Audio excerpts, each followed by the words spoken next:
You can just text me anytime now. Text you anytime because it's live at Tech Talk Taco Tuesday. Because it is Tuesday. This is Perump. This is Valley of the Dirt People. This is the show where we answer your motorcycle and motorcycle-related problems. Yeah, problems on motorcycles. My name is Jimmy Lewis. I am sort of in charge of this, although Matt claims he's in charge. Matt's over there pushing buttons. And with us tonight, we have a good friend of mine, longtime motorcycle industry. What is your title? Yeah, I guess just be, industry trying to keep from getting a real job. Okay, sounds very familiar. Jay Clark from Dirt Bike TV. That's your on the ground, or what are you on YouTube? Same thing. Same thing. Dirt Bike TV. Yeah. So Jay, I've known him, and we were talking about this today, like 30 years, 28 years, something like this. I don't remember exactly when I met you, but I will tell everybody you used to be. I think it started as Wiseco Jay. Yes. That's where it all started. Right. It was Wiseco Jay. I started with Wiseco in '93. Right. Now, that's a long time ago. So there was Wiseco Jay, and then there was Dunlop Jay. Yep. And you're still Dunlop Jay. Still Dunlop Jay. And now back to Wiseco Jay. Oh, you're Wiseco Jay also. Yes. Full circle. Full circle. So we had Dunlop, but there was a time when there was Pivot Works Jay. Well, right? we're not going to mention all that, but yeah. So other companies, what big problem in our industry right now is these companies are buying up companies, smaller companies, Yeah. or consolidating. And they buy up, and then big evil people get in there, and so things change. Things change. That's the only thing that hasn't changed with me in this industry is I still like riding dirt bikes a lot, and there's this would be interesting to talk about. So we, as guys that just love to ride, and we did this today. I took Jay for a little ride because it's the best thing to do before you go on a show like this is go for a little dirt donkey ride. The companies that are run by riders, people that ride, don't they seem to be quite a bit different, or the some really key people are like as passionate about it, like they want to ride more than they want to business. I guess business thing is a thing.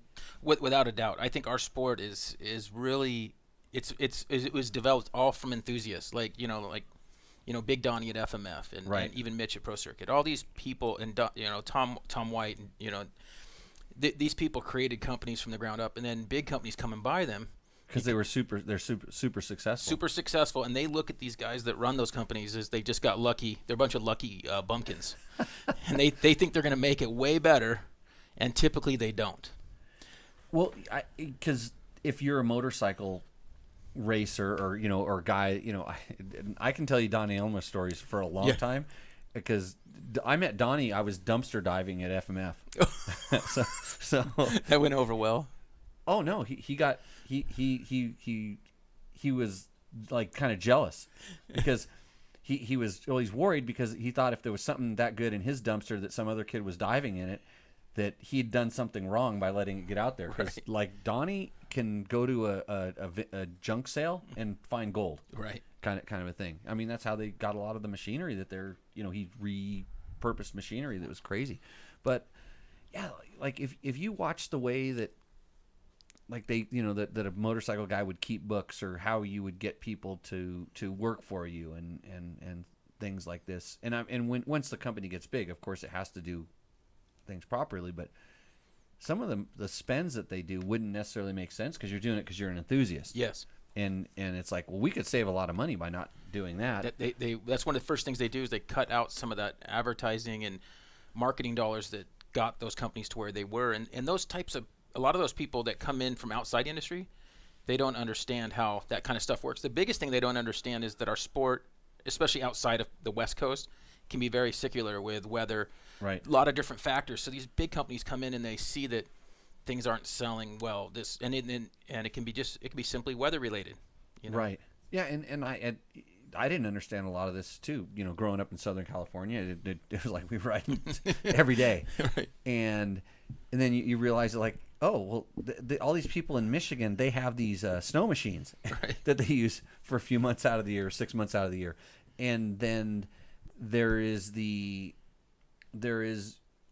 just temperatures are too cold or it's too hot, like out here, like once you get away from the coast, it's kind of too hot, to do much riding in the summer. So yeah, it's definitely cyclical, like seasons, and you see it whether it's like now with the social media stuff and the different. You see traffic trends, like when people are looking at websites and things like that. There's just other stuff to do, as opposed to you're not. When it's cold outside, people all of a sudden start getting on the different social platforms and start paying more attention. And when it's light till 9 o'clock and you live in Idaho and you can go riding for 3 hours after work. Right.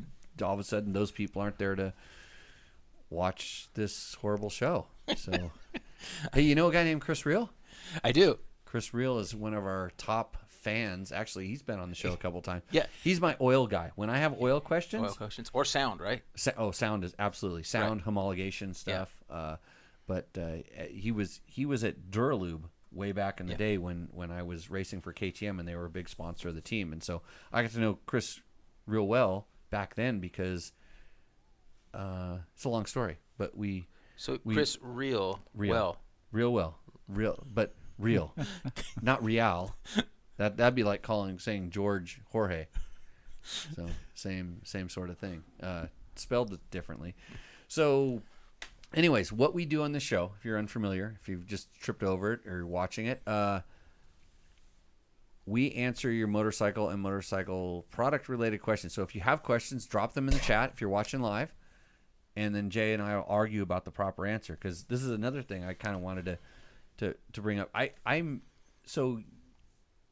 trying to remember how we met. I think it was Cycle World Test. So one of the first times I remember going out with Grivey and we were doing like a shootout. Oh wow! Yeah, at De Anza. Would have been at De Anza, and then after were you riding? Yeah. You were one of the test riders. I got hooked up with Kenny Jones. He was a great guy, right. you know. And Kenny, and I had no business being there because I wasn't remotely good enough. But Mike Young was riding, right? And like you and Gordon Ward had to be Gordon Ward for sure. Gordo, yeah, he was there. And this is around 92 range, because I remember Bill Clinton just had won the it was in November, had just won the president's, and we were all so depressed. Huh. Yeah. Interesting. Yeah. Not much has changed. Yeah. I'm not depressed. I don't care about that. I mean, I do care about this stuff, but I don't let it affect me.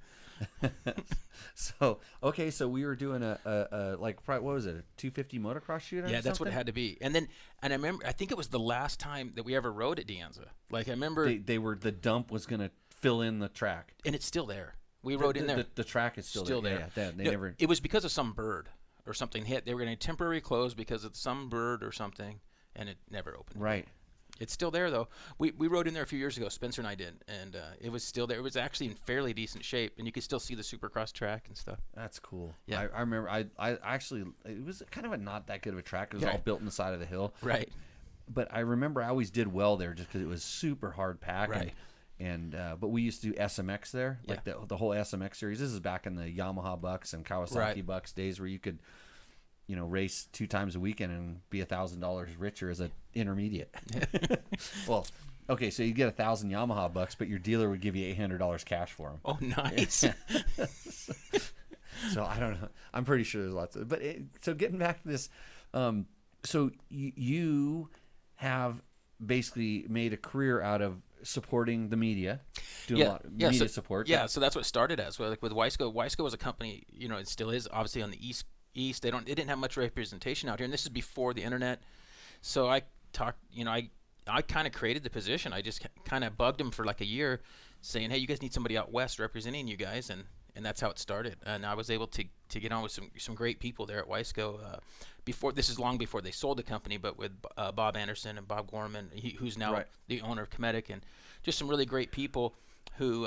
Because you always, like, if we were doing a rebuild story or anything like that at the magazine, you could make sure we had the stuff to do it, and all the stuff. And that's right. I remember it was gaskets and pistons, then it was pistons and gaskets, and then it was like I can get bearings. Right. And it just kind of, and then that kind of morphed into, hey, you know what? Don't rebuild that bike. I will bring you a whole bike. Right. Because at the time, the project bike idea really hadn't happened, so that's when we started going. It'd be a cool way for me to trick out my bike, have these guys test it, and then I can ride it the rest of the year and have a cool tricked out bike. Right. And I mean, there was always at the magazines, because at this time I was just kind of a test rider kid.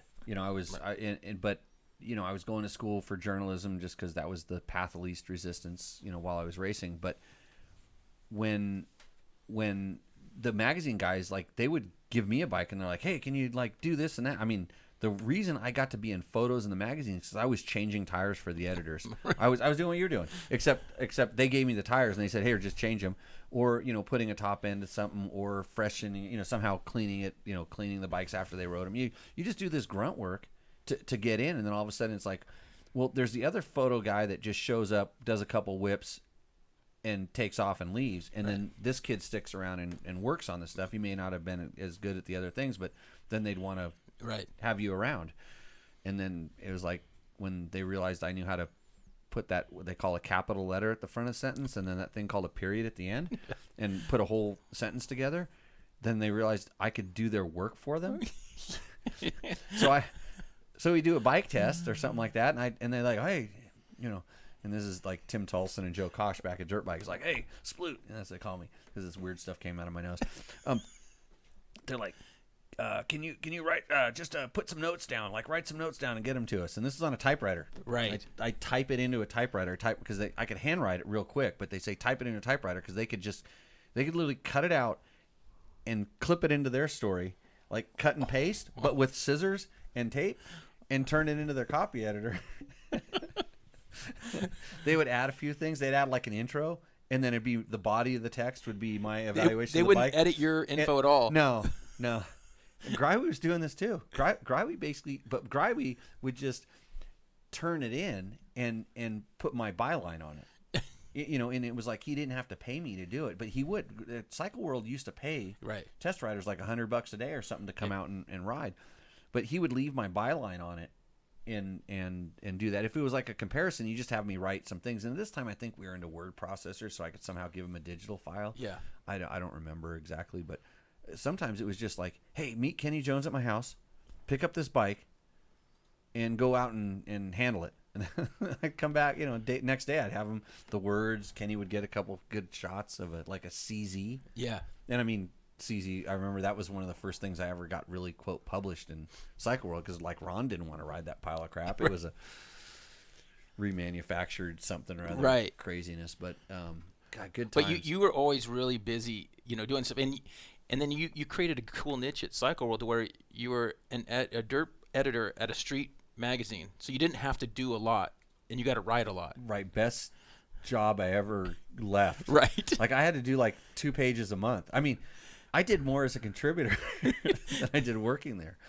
But that was that was super, super crazy.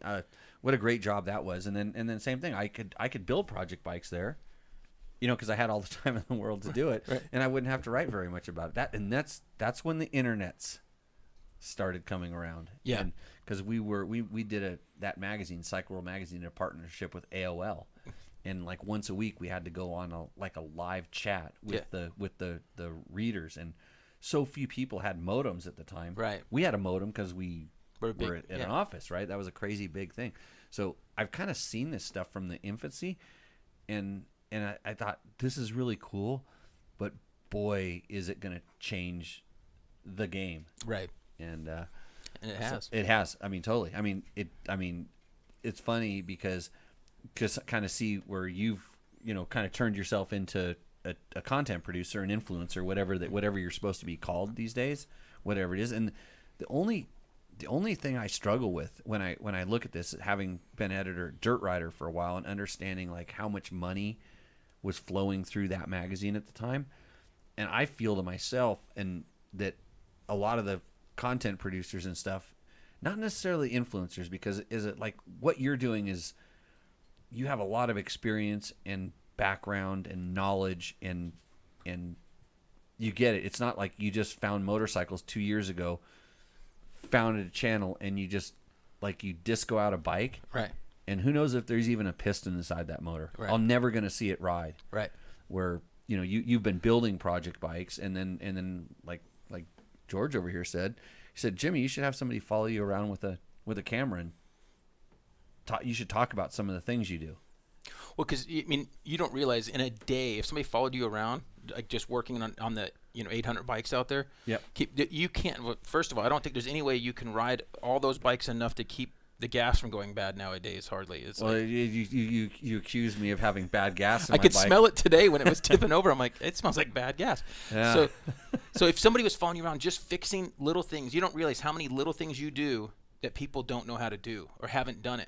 They haven't seen it. I do realize this. Yeah. I just don't want to slow down Yeah. enough. Oh, it's tough. Like we stopped a couple times today, and I stopped. I knew we were going to have to do a little Insta segment or whatever it's called, and it was no problem. I mean, I don't mind doing it sometimes, but especially when I'm just out like riding for the pure joy of riding. Right. It's like, why should I feel the pressure? I mean, I'm getting away from it. Why do I feel the pressure to post? Right. And I mean, but the value of some of those posts is super huge. And this to tie back to what we were just talking about is like I see, I see people now that are doing really well with media, and they're killing it for themselves. Yeah. But what they're doing and what they're making used to put an executive that used to tell you what to do in an office on the corner of a building with a nice view of downtown LA. Yeah. And then there was also 5 or 6 other people in that office that I don't even know what they did. Right. That what you were doing got their salaries. Our salaries never got any better. Right. But I know how much money was running through these operations. Right. So, yeah, good on you for sticking out. Like I said, I see when I do scroll through the social stuff, I see the thing, and it's like Jay's going to show you how to this little trick for that, and I'm like, I watch it and I'm like going, oh, he does it that way. Yeah. And it's like that's a little bit different than the way I would do it. And I always, like I say, I strive for this like level of efficiency where half of the stuff I don't want to show it on social media because everybody go, what a hack. And that's one thing that people do comment, and they'll say, and it drives my wife crazy. She's when somebody comments a negative comment and they say, oh, that's the wrong way or whatever. You didn't do the proper torque, or this, you didn't do the right pattern, or this. I don't let it bother me, because anything I show or do, it's not like I've done it. That's not the first time I'm showing it. No. Like we've done it, we've proven it, and years. And most of it I've learned from other people. It's not like I just, I didn't go to MMI, or I didn't go to those places to learn. So I learned from race team mechanics when I was at the races. I'd watch what they're doing, or I go by, KTM, or I go by Honda, and I see what the mechanics are doing at the shootouts. I pay attention to all that stuff, and I bet that's one of the biggest ways I've learned over the years is just watching what other people do. I have a really good mechanic, Brad, who helps me with all my engines. Right. He's a big resource. What's his name? Parapros. Parapros. Yeah, because good dude. He's been doing with you stuff for a long time. Yeah, 20 years. Yeah. And he's been great. And then I got a good buddy, David O'Connor from Ireland. He's helped me a ton. So, yep. So as far as mechanic work, I got those guys. And then a lot of times we get a lot of questions. We help a lot of people with questions. We answer every email. Yep. That we get. We answer it all. And sometimes it's just sometimes I'll answer it most of the 80% of the time, and then I have David help me, Brad help me, and then Taco Moto. We'll turn a few people over to him. He's got a good Google Doc that has a lot of answers to a lot of questions, which we do as well. And so he has a lot more stuff that's more KTM, dual sport, enduro related. So we'll turn a lot of people over to him. So there's some good resources out there. I forgot the most important thing about this show. Advertisers and sponsors. Matt, we just got going wide open. Matt got so wrapped up he didn't even remind me. I was busy making sure this show was not falling apart. Is it falling apart? Well, I mean, the thing's green. Yes, so that's good. No, right? it's all good. I was making sure our hot seat hotline is still good. Okay, you put it up in the chat and everything. I put it in the title of this video. Okay, awesome. So Tech Talk Taco Tuesday number 175 is brought to you by these fine sponsors, Yamaha. Do we have a Yamaha read? You didn't have one last week. Didn't have one, no. We don't have one yet? No. Okay, so they just sent us the new promo video. And we have a promo video. You have a Yamaha shroud right behind me, which looks really cool. It's a YZ125. Yeah. Quite possibly the best two-stroke 125 ever made. I still own one. Yeah. From 2005, and every time I ride it, I go, I should buy a new one. That's how good the Yamaha 125 is. And you want to know something? I actually bought a 22. I own it. I own one now. I loaned it, and I bought it, and I don't know. I'm probably only going to ride it like 2 times a year or so. Make a project bike out of it, Jay, and bring it over here. I already did. Okay, well then just change the graphics up like you do. Change it up, put some DBT stuff on it, and bring it out here. I'll take it to the YZ125 proving grounds.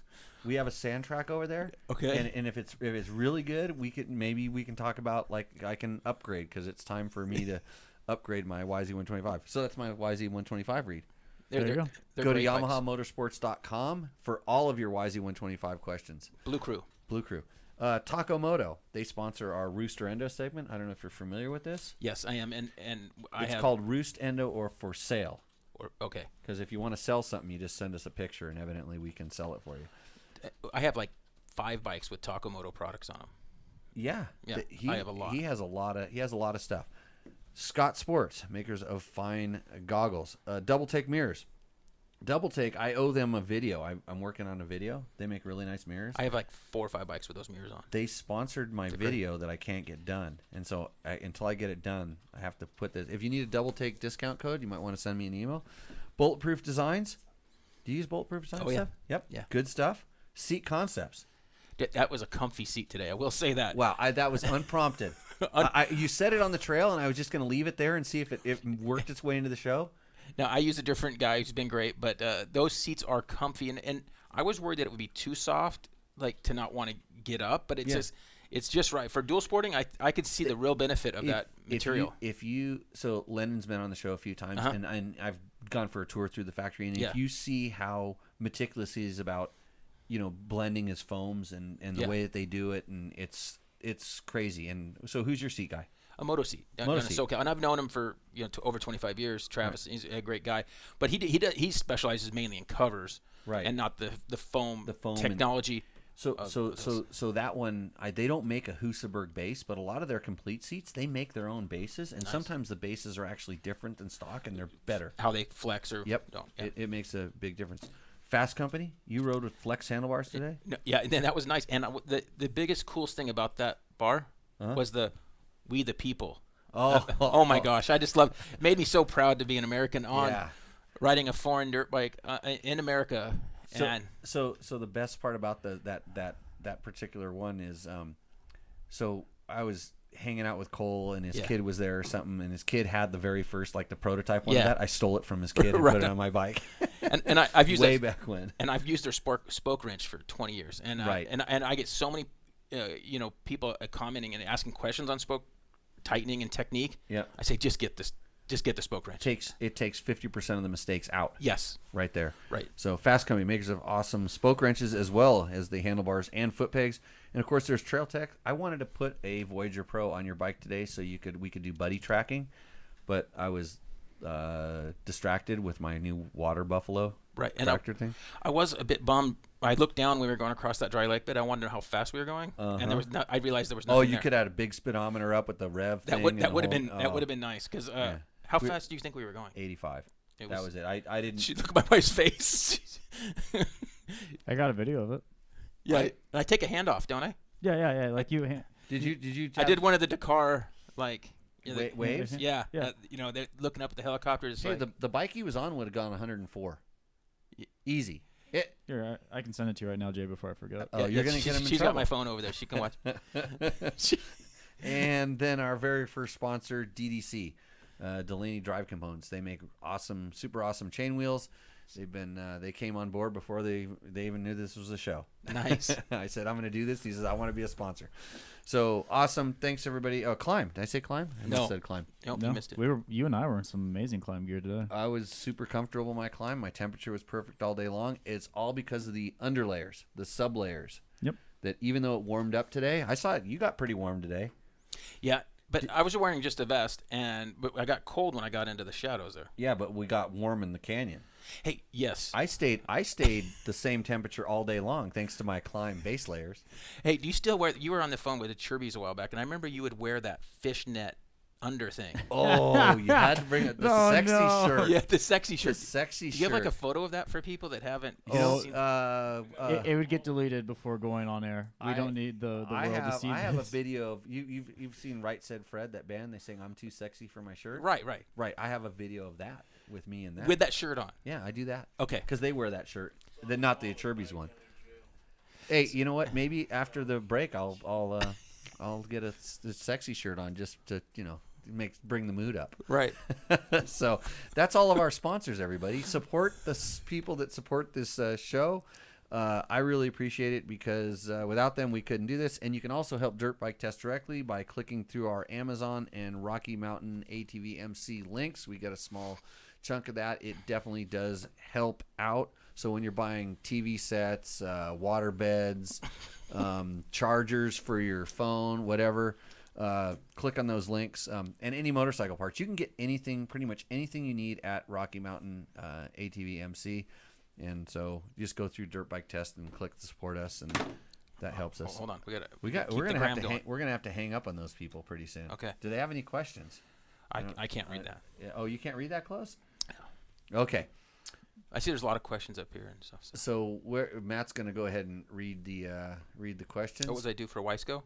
Yes, with George. So my main with Wiseco and with all the companies I work for, I'm basically helping them promote the brand, and especially with any media outlet. It used to be just magazines, and now it's in other influencers who are doing content, and but mainly the regular magazines that we're used to, and also any type of online people as well. So even working with so I can still call you up and instead of buying the Pistons I've been buying. See, George. And I take care of Trevor out until he's very active and driving out to my place and take care of him with tires and whatever else he can use for those builds he does. He does a great job. So Trevor's cool. So Trevor likes to blow things up too. Right. Yeah, Trevor, his maintenance schedule isn't in tune with his ability to ride the crap out of a motorcycle. But at least he's got brand new bikes to work with, so that helps. That's helping him a lot. Yeah. Yeah, so I think we finally got him on the editorial gravy train. Yes, with that. So yeah, thanks for. I mean, over the years, I've had some pretty interesting projects, and you probably know this is like when I do these rebuilds and stuff like that. I don't just like put it in to freshen it up and get rid of it. I freshen it up and then I see how long it lasts. Or we kind of I'm always doing these durability things, and I've done stuff with bearings. All the different. bearings. We've done that before. Yeah, just so. And it may not be something where it's super scientific that it's like, oh, this thing lasts this long, because you can never. We're not in a vacuum. Too many variables. Yeah. But I use stuff. I use a lot of different things and try it, and then I can get a sense of how it works, so I can comment on it. Like somebody will say, hey, have you ever used these bearings or those bearings? Like, yes, and people ask, like, wheel bearings were a hot topic like 2 or 3 years ago, and I think what happened is one of the manufacturers I know for sure had a kind of a run of a bad. They must have got a bad batch. Yeah. And so people were saying, oh, these bearings are junk. And it's like, they're usually not junk. Yeah.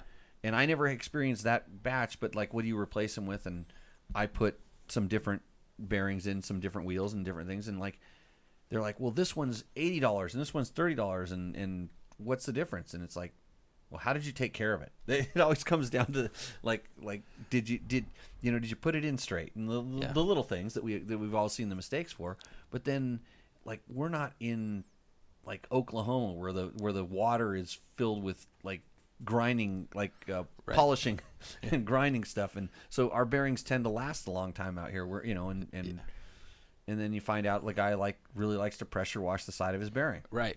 And like, okay, your bearings, doesn't matter what bearing you use. You probably use at that point. You should probably use the cheapest one because it's not going to fail on its own service life.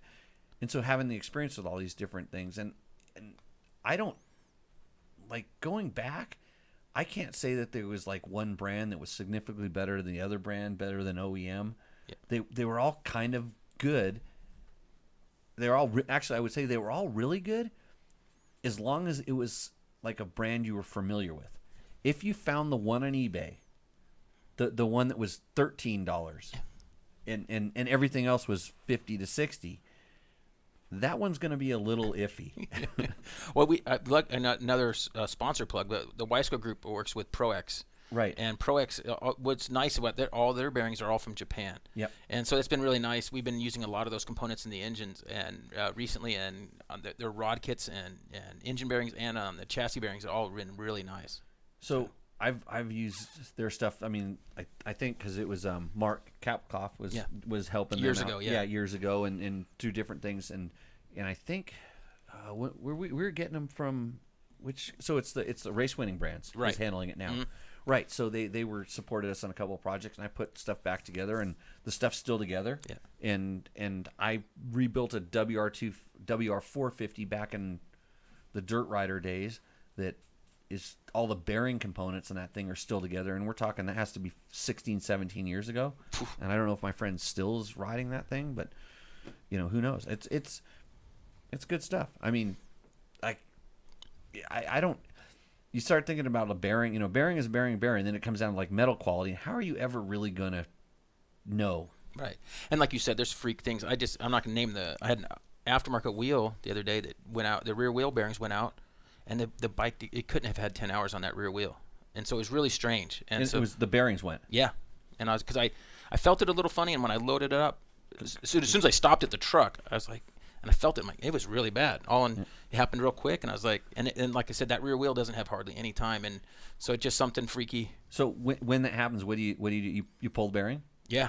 Did you peel the lip off or just throw it? Yeah, I just tossed it and threw the new ones in. I was in a hurry. Okay, yeah. I'm not like you want to analyze it. I just want to go ride. I know. No, this is where I pull it apart. I mean, I peel that little seal off and like, okay, did it fail because it was not packed with grease, or did the race come apart? Because I've had like the metal race that encapsulates the balls. I had those break and go apart. I've had the balls delam. I've had the sleeves in the bearing delam. I saw it was all rusted, so I figured that was a good hint that.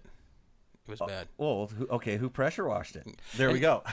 and we're really light on the pressure washer, and also we even have videos showing it because that's a big question we get is, and we do a lot of air. I mean, I blast every surface. Even my wife's really good at it. Yeah. Blow the bikes off, and we spray down, lube everything, and we do pretty good on not going through very many stem bearings and things like that. But I noticed even on brand new 22 bikes last year, we had 2 different brands where we lost stem bearings in 4 months. Wow. Yeah, so it's like they're not, and there's so little grease in these brand new bikes that I tell people if they had a brand new bike, go grease that sucker. Yeah. I used to tear everything apart, and then for a long time they kind of came. Yeah, they came good. There was a time, and maybe it's. You haven't got any. So super new bikes, and the KTM's aren't as bad as the Japanese. And the Japanese bikes, I'm telling you, we've had. Yeah, I think all the 3 main brands I've been using, we've seen it in all of them. Right. Where they're coming very lightly greased. The lower shock bearing, just a few hours. Yeah. On one of the red ones, and then and some stem bearings on the blue ones, and a green one. Yeah. Yeah. That's. I mean, it makes sense. And back in the day, you had to tear the bike apart. I mean, I'd almost tear it apart before I rode it. Sometimes I'd ride it once just to loosen everything up, and then. And we could even talk about like what you should do. So I've got a new bike. What should I do? Sort of a thing. So let's hit these questions because these people are asking. I like that one. Favorite dirt bike of all time. Or am I cutting Matt's part out? No, yeah, you just did a Does job. he read it? He's replaceable. Like okay, it's okay. Yeah, my favorite dirt bike of all time right now is a 350 XCF. I just think it's the best bike. I love it. And now I do get them modified a little bit. Twisted helps me out. And then the 23, I don't own one yet, but that bike's really good as well. The XCF. XCF, because the reason I think it's the best bike overall is because you can ride it at the track, and you can ride on the trail, and it's amazing on either one. And where if you just had a 300 two-stroke or something, it's not great on the track, but it's fine on the trail. But it's not good in the wide-open desert. Like you saw, I didn't want to unload that 300 today because that 300's not enough for that desert stuff for me. I'd rather be on a 4-stroke on that desert stuff today. So that's why I think that 350 XCF is just one of the best overall bikes that somebody can get. Yeah, I don't disagree at all. I mean, I can't argue that point, not one bit. All right, so from Dave Black, hey, I bought a used 21 FE 350 for my girlfriend. Owner added a tuner, removed the reeds, and opened the exhaust. It's pretty snappy. What's the quickest way to mellow it out? He's running. If you're running stock gearing, that should be mellow enough. But no, when you pop the reeds out and add a tuner, it can get kind of snappy, herky jerky, especially with an open exhaust. I would say if you have the stock exhaust, throw the stock exhaust back on it, and that should calm it down. He didn't mention what kind of a tuner. If it's just a fuel tuner, then it's easy to play around with that. If it's a full ECU. Unless you have the ability to program it, but kind of corking up the exhaust tends to be the simplest, easiest way to. And if it corks it up too much, you can pull the guts out of that thing a little bit and put it back, and it's kind of in between the two. Right. And on the KTM ones, on the stock EXC ones, I just punch out that perf thing at the end. That's all I do to them. That's the way my bikes are. And then put the reeds back in. Period. And I don't know why we just think we need to take reeds out of everything because. But it's just cool. Like I know you talked to Mike about this, but I just think it's kind of cool because I want it to be as moto as possible because I still am a moto guy. You want that you want the lack of torque and the inefficient combustion to be. The reeds are like a supercharger. If they called them a supercharger. Hey Matt, go back up to that one right there. That one's cool. And not right and what? Oh, what a cool guest we have on tonight. Todd Kelly's cool. Yeah. Oh, thanks, Todd. That's nice. All right. Yeah. So, anyways, put the reeds back into it. All right. Especially for your girlfriend. Your girlfriend wants to have reeds. It's like jewelry. Just be nice. Right. What's up, guys? Yeah, a lot of those, they were freaking out about the 104 mile per hour 570s. So Eric Wyden was, speaking of Trail Tech Voyager, any thoughts on their plastic dock they sell with the unit? The pins have failed twice now. First was 6 months after purchase. Pins get stuck. This is a known issue. So what happens is that the Voyager Pro draws a fair amount of power, and the pins are held up by a little spring, and basically when the current runs up through the pin, it has to go through the spring, and it cooks the spring. So they are working on an updated version of this. I have some of the billet ones. I think that those have updated springs in them. I've tested a couple different ones, so I'm pretty sure they'll warranty your unit if it has an issue, but it does kind of suck that it's failing like that. So yes, known issue. I don't run the plastic docks. Actually, I have a few of them, but anyways. So Dave Black says his tuner is just an inline tuner. So if it's a fuel tuner, if it's the Dobeck or the JD one, put it at all threes, which is stock. And if you want to mellow it even more, richen it up. Add on the red. I don't know what color is green, yellow, and red. Those are just the single lights, and that's most of the tuners. Just run those a little bit richer, and it'll mellow it out. I almost think just go back to stock. Just take it off and put the and if it's for his girlfriend and he's got an inline tuner now and they run pretty good stock. Yeah, and if you put it at threes on everything, it's stock. Okay. It doesn't modify anything on those ones. Okay, so Colin GPS, Bowman was asking, what GPS would you like for 50% dirt, 50% adventure riding? Okay, so I like the Voyager Pro, and so Trail Tech does sponsor this show. The Voyager Pro is pretty awesome just because there's a couple things I like. It's that the base map is actually pretty good just as a generic base map. You can load other maps in. It's a little complicated for most people like me, but like computer nerds can load those things right in, so you can have really good maps. It has the perspective GPS, which is instead of being flat up and you're looking straight down on the screen, it's like you're kind of in Google Earth, kind of flowing through. It does this, which is a really neat view, and I don't think I've seen that on too many other GPS units. I haven't used a whole lot, but those, and then buddy tracking, and that's what I was bummed we didn't get to use, because then like in the dust, I don't have to stop at a turn. I leave a trail of where I went. Nice. And so you essentially have a track log that's basically being generated as we ride. My unit sends you the track log where I went. So speaking of that, when we were riding today, when I was talking to Jim, were you riding at 30 or to 50% of your normal? Like if you were by yourself out there, how like what like do we think? Speed? Yeah. That's how I ride all the time. That's speed.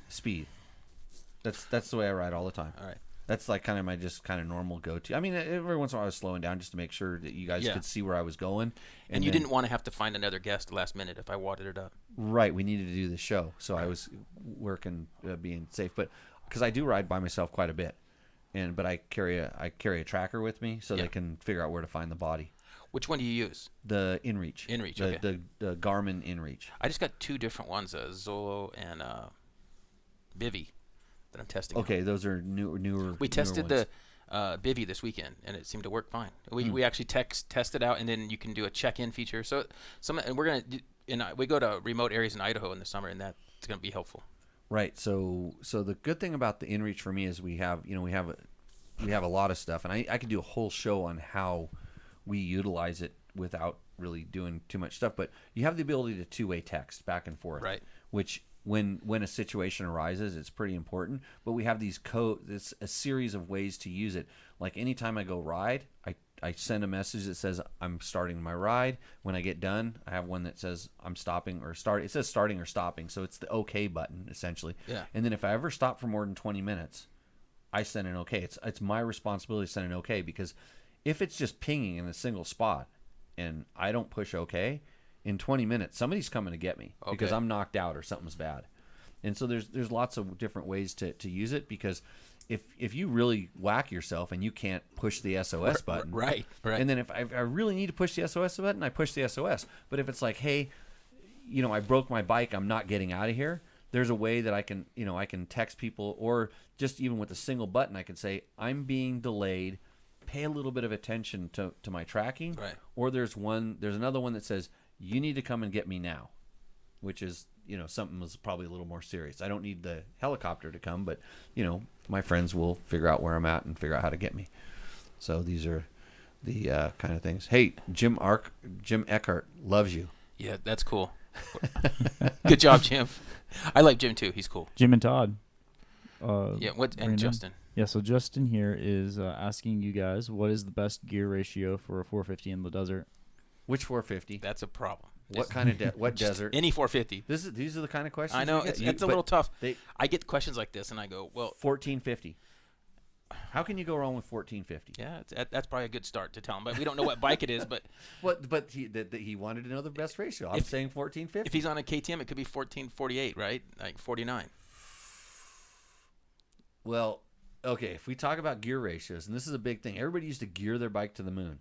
Yeah, I guess I have a 450 EXC, and it's at 1451, and I feel like I could kind of go to a 50. I'm 1450 and 1452 on almost all of my bikes, and the reason on KTM's, because the axle you can flip them. Flips it. So all my actually I have 48s, 50s, and 52s. So I go back and forth. So because some of the 350s are 48s because the gear ratio is so low on the high gear, but that's a like I said, that's a real generic question since we don't know anything about it. I'm just going 1450. Okay. Right down the middle. Utah single track. That guy's cool. What's he asking? So he's saying the kill switch stopped working on his 2018 KTM 450. Asking if there's any ideas on how to diagnose where the problem is. Is it the kill switch, or is it the starter / kill switch? So is it the single? Is it the single piece switch? That's a single on an 18. Right. So that's a single switch. So I have lots of problems with the starter ones, which is usually just the plug. Just the plug. Really, because I find on some of my bikes I have to push it and push it down and then it works. So it's actually internally inside. So I've had on this I've had it be the plugs. Before I've had it be the switch. Like it just gets water in there and it gets corroded. So it's in the switch. And I've also had it be the relays, like when they don't start the relays on the side of the airbox. I've had those relays go bad. So if it doesn't kill the bike, I would suggest that it's the plug the plug that's grounding it. Yep, and then I would just jump that plug with it off to test it first. Yeah, and then get a new kill switch. Yeah, there's a lot of companies that make this stuff. Go to tacomoto.co, and they will have the answer, and they probably have an upgraded one, because if it's a real problem, he seems to get on that quick because everybody's chatting. He does it, and he figures out a solution and makes something better. So, Oh, BB, this is a good one. Hey Jay, just finished my tire stand. Thanks for the plans. So this is a thing. I don't know if you realize this, but dude, if there's one thing I always see you doing is you're pimping some kind of tire stands. Yeah. So people go, why don't you sell the tire stands? It's like, so we found out that the tire stand I like to use is pretty heavy. It's a steel strong, and I like them all welded. And as Dunlop J, who changes way more tires than any of you. Listen to him here, because what about how come you just put it on a 55-gallon drum? Because it's just so much easier to be on this stand. It's doing the right. And guys write me and go, can you show us? If we don't have a stand, show me how to do it like on the ground or something. Well, why am I going to show you how to do something worse? Because there's a guy that makes your stand, right? Well, so yeah, I've had I have 4 or 5, and I've had them all made over the years, and now I don't need any more. But since then, we had a really good follower. I made a video showing the stand we use, and I showed some dimensions and everything. And then this guy drew the entire stand. A guy from Minnesota, Jurgensen is his name, and he drew the entire stand. And so now we have people from throughout the whole world sending us requests for the stand drawings, and we post whenever they send us a picture, we'll post it on our Instagram. And we have people. I mean, seriously, like it's crazy the locations. And my wife gets all mad because they write us with the plans, and then they say, "Come visit, and you can ride." And it's in places my wife wants to go to, like in Australia and different places. And I don't want to go anywhere other than Nevada or somewhere, right? Right. Utah, Nevada, right? Right. So I like to go to only places that I can ride or drive to. Right. You know? So anyway, I like to ride out of places where I can take a shower when I'm done. Right. So if you email us, we send you the tire stand drawings. It's been really cool. That's cool. Yeah. I am a Rabaconda user. Yeah, and I have one of those. And you want to know why? Yeah. Because Andrew Short bought one for me. Because Nice. he got sick of seeing me do it on my hands and knees, Right. which I am a pro. I can do mooses. I got videos on the internets of me doing I call it a 1 beer tire change with the moose, and I don't even sweat. I just and I have it. It's as you know, it's tires all just technique, just getting that bead down in the dish and working your way around. No muscles, but having a good stand, it just And we're running a few more mooses, and so we have a Rabaconda, and those guys, it's a nice thing to have. To, at least, especially to dismount for us. Yeah, push down and dismount and stuff. And it's funny because I don't even use it the proper way, but I use it the Jimmy way, which is, like I said, years of experience. So, what do we got there? So Chris Riel was chiming in with Dave Black's 350. On his 350, he likes using to tame it down. It's a 48 tooth rear sprocket and also a slower throttle cable wheel. Also quiet tip in the exhaust will tame it a bit. Mostly he agrees with what you guys are saying. It's a good point about the throttle cams. I forgot about that. I usually run the quicker one in the 250 and 350s. Right. But there is a slower one that could be helpful. So, like Motion Pro makes a complete throttle, it has different ones, and then the KTM kit comes with you have one in your briefcase of a slower one. Oh, really? Because they are the think ODI, the lock-on grips, which comes with these things as well. So you know what's funny is I used to think that because I'm really picky about this, and forever, especially in the carbureted 4-stroke motocross bikes, they were so snappy. They started out just getting snappier and snappier because they were getting jetted better and better. And I always thought that the throttle pull wheel would help. I started going to more aggressive ones and actually found it better for me. Because I don't know why, but I go to the most aggressive throttle pull wheel I can get, and it makes it smoother, which is completely contradictory to what everybody would think. But one day I just went out and said, I'm going to test this. Yeah. And I took a Motion Pro throttle with like all these. It was back when it was a new thing, and tried them all. And I'm like, my God, if this didn't smooth it out and make it better, and who knows? So. Howard Goki is asking stump jumpers this year. Me or Jay? I don't even know what stump jumpers is, so I would have to say no. I thought I saw Paul post something about it. That's the Desert 100, isn't it? Yeah, I think it's a stump jumpers 100. The Desert is. I don't know. Yeah, I'm a little more explanation would help out, but. So Todd Kelly. I'm gonna piece together what I think his point that he was trying to make here is for using your GPS trackers when you were talking about the was it the InSpot or the InReach? InReach, that's what it was. I think what he's trying to point out is he just uses like the tracking that comes like on iPhones these days. The iPhone 14. I've been reading more about that. It does have some really it has GPS chip. A lot of them have the GPS chips in them, but it has the ability to send and receive. Yeah. But it's pretty limited in what it can do, and I think it might be costly if you not right now. So so I just watched a video on it the other day. They were comparing it to an InReach and the iPhone 14. Right. This guy, like a hiking guy, he does a full video and he talks about it, the pros and cons, and it's just a couple months old, so it's pretty recent, the video. Right. And right now, Apple's not charging, at least for the next 2 years. And so they said they have a 2-year plan, and they're buying, the number of satellites they have is like half of what an InReach has. So he showed how to do it, but that technology's coming, obviously. Yeah, they're gonna Because like when I go trail running, you know I'm in cell service, so I just share my location on my phone, and that actually it works pretty well. Yeah, you can always do that as long as you have cell service, and once you go off, and that's where the new phone has it. And like I said, the old phones will tell you where you're at because they have GPS chips in them. They know where you're at, but they can't transmit back and forth. Right. And I don't know. I think it'll get better for sure. George is sitting across the thing and he's waving his hand, but he also posted in the chat. It's amazing. How come your phone didn't make any noises when it did that? You can start. Right. Here's a tip for the Switch: cleaning on the trail. Use hand sanitizer to clean it. There's another question this prompts. Why do you have hand sanitizer on the trail while you're out on the trail? What are you doing? Cleaning switches. Should we worry about the animals? Okay. Mark Daniels. Mark Daniels likes to have Tech Talk Taco Tuesday and tequila. He's got a 50 in that. Yeah, so he was just suggesting the Moto-minded bomber switch. Okay. Also saying put a quick prayer for Andrew Short. Andrew Short, that's terrible. Got a little wadded up, unfortunately. So yeah, prayers to Andrew, man. He's a good dude. So Richard Cody. Let's see. I have a moose, and I'm noticing the lube getting puked out past the bead. Is that a sign for a new moose, or at least adding material? Also, any tips for a first-time Mint 400 racer? We'll start with the moose thing. That is kind of normal, and what it is showing you is that you at least have enough lube in your tire. Like I've seen guys put mooses together and nothing leaks out. And it's telling you don't have enough. Yeah, and then they wonder why their moose, their mooses fail.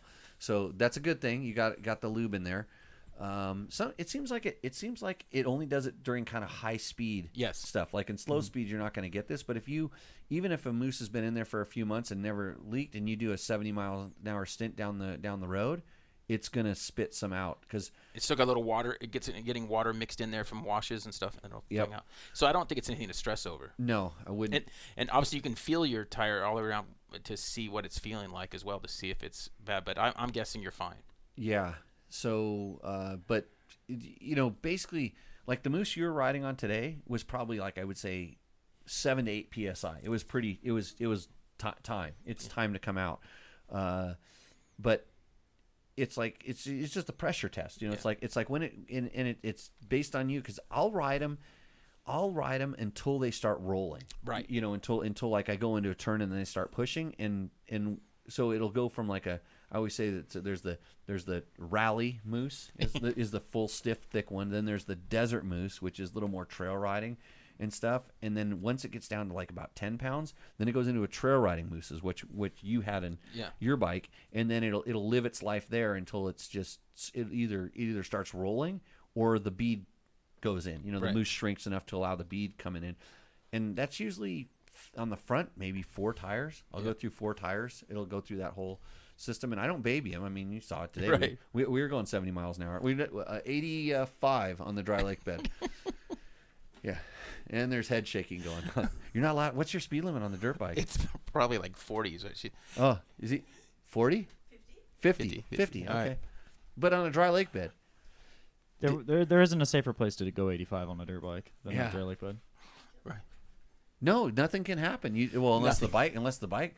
I can close my eyes for like 30 seconds on the dry lake bed and ride. Where else can you do that? I had enough time while going to 85 to take my phone out. He was holding his cell phone. Unlock it, record it, put it, and then lock it and put it back in my pocket and zip it up.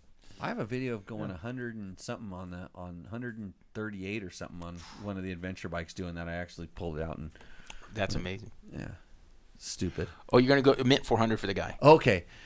Any tips for a first-time Mint 400 racer? So, Richard, I hope that you've done some other racing before just going out to just do the Mint. And the reason is just because there's a certain kind of just experience you get from doing a race. And I think, are the motorcycles running on their own day? I would hope so. Because this is the biggest problem is people say, I want to go do Vegas to Reno. I'm going to go do Baja. and they don't realize that they're actually on a race course where the You people could get run over. the people that are driving the really fast trucks have enough money to where they can run you over, and it's not a problem. I'm not kidding. I've had someone that is a trophy truck driver, basically say that. Yeah. You know, they say you know it's just some lawyer fees when they crush somebody. Yeah. And they're racing. You know, spending ridiculous amounts of money, and you're getting in their way. They don't care. They do not care about you. Yeah. So okay, so Richard does race with Moran, which is good. So you do have some racing experience, and so at the Mint, what would be an experience? You know, the good thing is you can go out there and pretty much ride that course. You can see maps of that course, the Mint course out in Jean and Prim. And that's open riding area, and you could go ride that at any time. So I would suggest going out pre-run. Yeah, well, you can't quote pre-run it, but you can ride it at any time just as a recreational rider. I would go look at that and go out and ride that. You know, take you and a buddy and go out and take it and ride it, and don't do it at race speed. Just go out and ride around it at your normal pace, and then maybe, okay, now I know what this is like, and then say, okay, let's like go a little bit faster, simulate, you know, like a race day speed, you know, make sure you take a buddy or something in case something goes wrong. But, you know, just, it's called practice and training. And so that when you go to the race, that the race isn't so difficult or overwhelming. That's what I would do, especially on those courses. And those are, they're beat. Those courses tend to be really beat up. So, does Apple have a search and rescue plan? Yeah, it is on that thing. Like I said, right now you just Google. I watched the video. It's pretty simple, and they do right now. It is there and it is free, but it's probably coming in the next year or two. They said some type of other. Oh, like a different service you can add on. It's like like the Geos system where you push the SOS button. Yep. So Justin wants to point out that Jimmy never said what his favorite bike of all time was. Well, I think the question said J, what is your favorite bike? Well, so I think I just assumed it. It's really strange, but I actually kept my mouth shut. I kind of thought that all of the questions were for me. No. Oh, wow. I mean, when are you starting your own podcast? I get that question a lot, and it would be. And I have a good buddy of mine, Donnie Bales. You remember him? I know. And he wants to do it. Yeah. And I just I think it would just take away from more riding time, or fixing bikes to go riding. It does. Yeah. Yeah. It does. And that's my biggest problem. But I would like to do something, but I don't. Well, evidently, what you do. So if you make a podcast, 'cause everybody has one, so you can just have one. Right. Actually, all you need is this phone, like this thing right here. Well, Donnie's got all this stuff because he did that Whiskey Throttle show for years. He's got all this stuff. He really does. You don't know. All this does is cause problems, and it makes Matt feel like he's important. So you can just do it. You can pretty much do it on your phone. Me and Trevor have done them before, like bike test ones, just sitting in the car, like recording it. You can on your iPhone. You can have a studio, essentially. So, but the thing is if you go on a podcast, what you do is you have to start going to other people's podcasts, and then because if this is what they told me about it, is if you go on somebody else's podcast, you get all of their people on their podcast to listen to your podcast. And so it's like you just share. It's not like if you go on someone else's Instagram account, it's called Insta raping. Like I got Insta raped when I got my first Instagram account. Like they didn't tell me about this. It was just like, hey, you got to answer this guy's question about what's your favorite bike? Oh, of all time. Yeah, for you. Hold on. You've ridden a lot of bikes. Check. 1, 2. Husaberg 570, sir. Yeah. I was really surprised. Oh yeah. What did we ride today, Jay? 570, and I was surprised how good it was. It was really good. Yeah. And I'll tell you that. So I wanted to turn the tables on you. Yeah. Like everybody thinks that I'm just evil all the time, but in reality, you think of how many like project bikes you've dropped off. Pristine, really bitchin' nice bikes that you dropped off to me at the magazine. And do you give everybody, like when you drop one off at Jody or for Ron Lawson or for Maeda or something, does Don do your bikes or not? Oh yeah. Don does your bike. Do you give them the same speech you used to give me? What was it like? Don't mess it up. Yeah, pretty much. It was like. Well, now we usually go out with them now. Okay. It's way better. We don't just leave bikes, so we like to just. Well, because I used to say, give it to me because I want to test it. Right. No, like no, because they don't have that time. No. So and everybody is pretty busy, so it's easier just to meet out for the day. We do it in a day. Yep. And we're good. So Jay used to just like, oh come on, don't It's like, hey, you get free tires. You can put new tires on it because you knew it was going to come out with worn out tires, and you didn't want it to be smashed. Yeah, and you were going to take it out to like Isabel or whatever, and just ride it, destroy it. Yeah. No, I wouldn't. I don't. I treat every bike exactly the same. I treat it like it was mine. Right, which isn't good though. It. Like, so. Hey, I treat.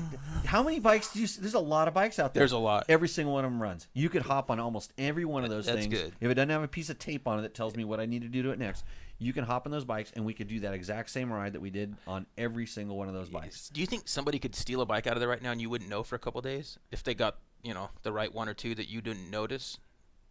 I would be more worried about the bullets that would fly. That's what I would worry about. Yeah, you don't. My cat makes noise when somebody comes on the property, and then she shoots them. It's way better to have your cat do your dirty work.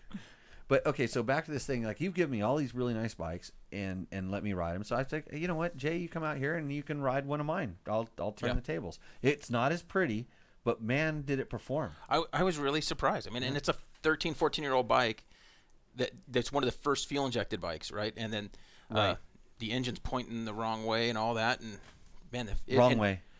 Yeah. And it feels so good. I did say the power with the Recluse auto clutch in there, it felt really good. I didn't take advantage of that.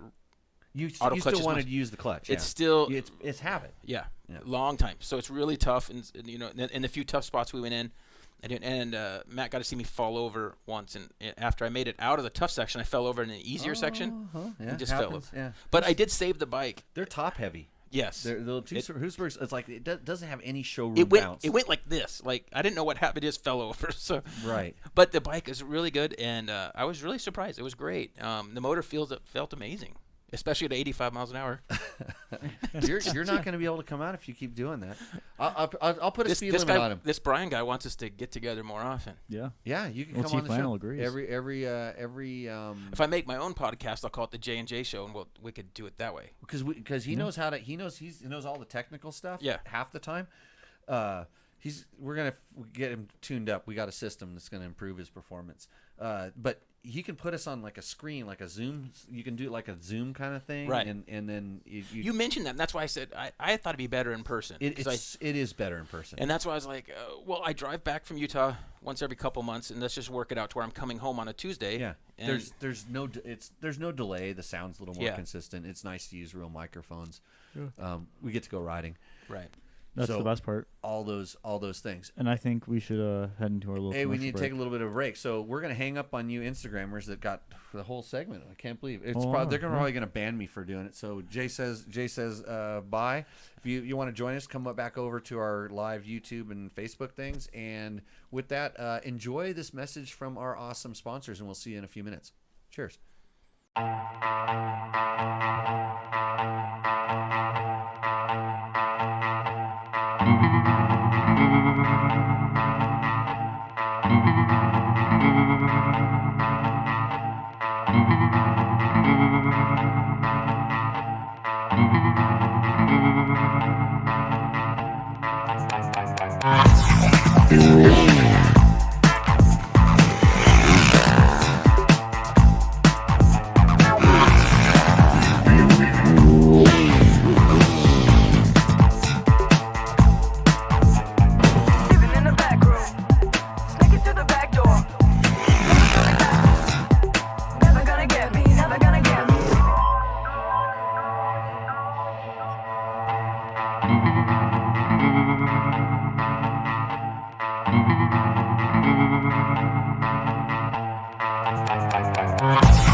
What's up, Moto Buddies? Mike here from Taco Moto Co. What is the Taco Touch? It's the best service in the industry. Virtually 24/7 tech support via email or text, and it's like having a dirt bike doctor on call every day of the year, helping you fix your bike or recommend parts or setups for you.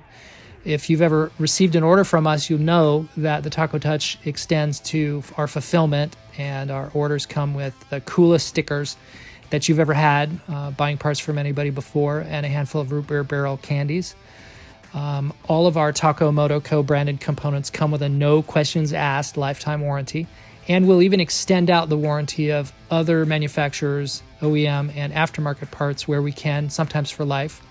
We test and tune endlessly and exhaustively and obsessively. We're trying to destroy everything that we can before you get your hands on it to look for weaknesses and to improve it, or to make recommendations to the manufacturer. And if it's something that doesn't meet grade, then we don't offer it on the store. Everything that we carry is something that we have personally used, tested, and ridden, and raced, and knows meets the high Taco Touch demanding standard. Go out and get some adventure.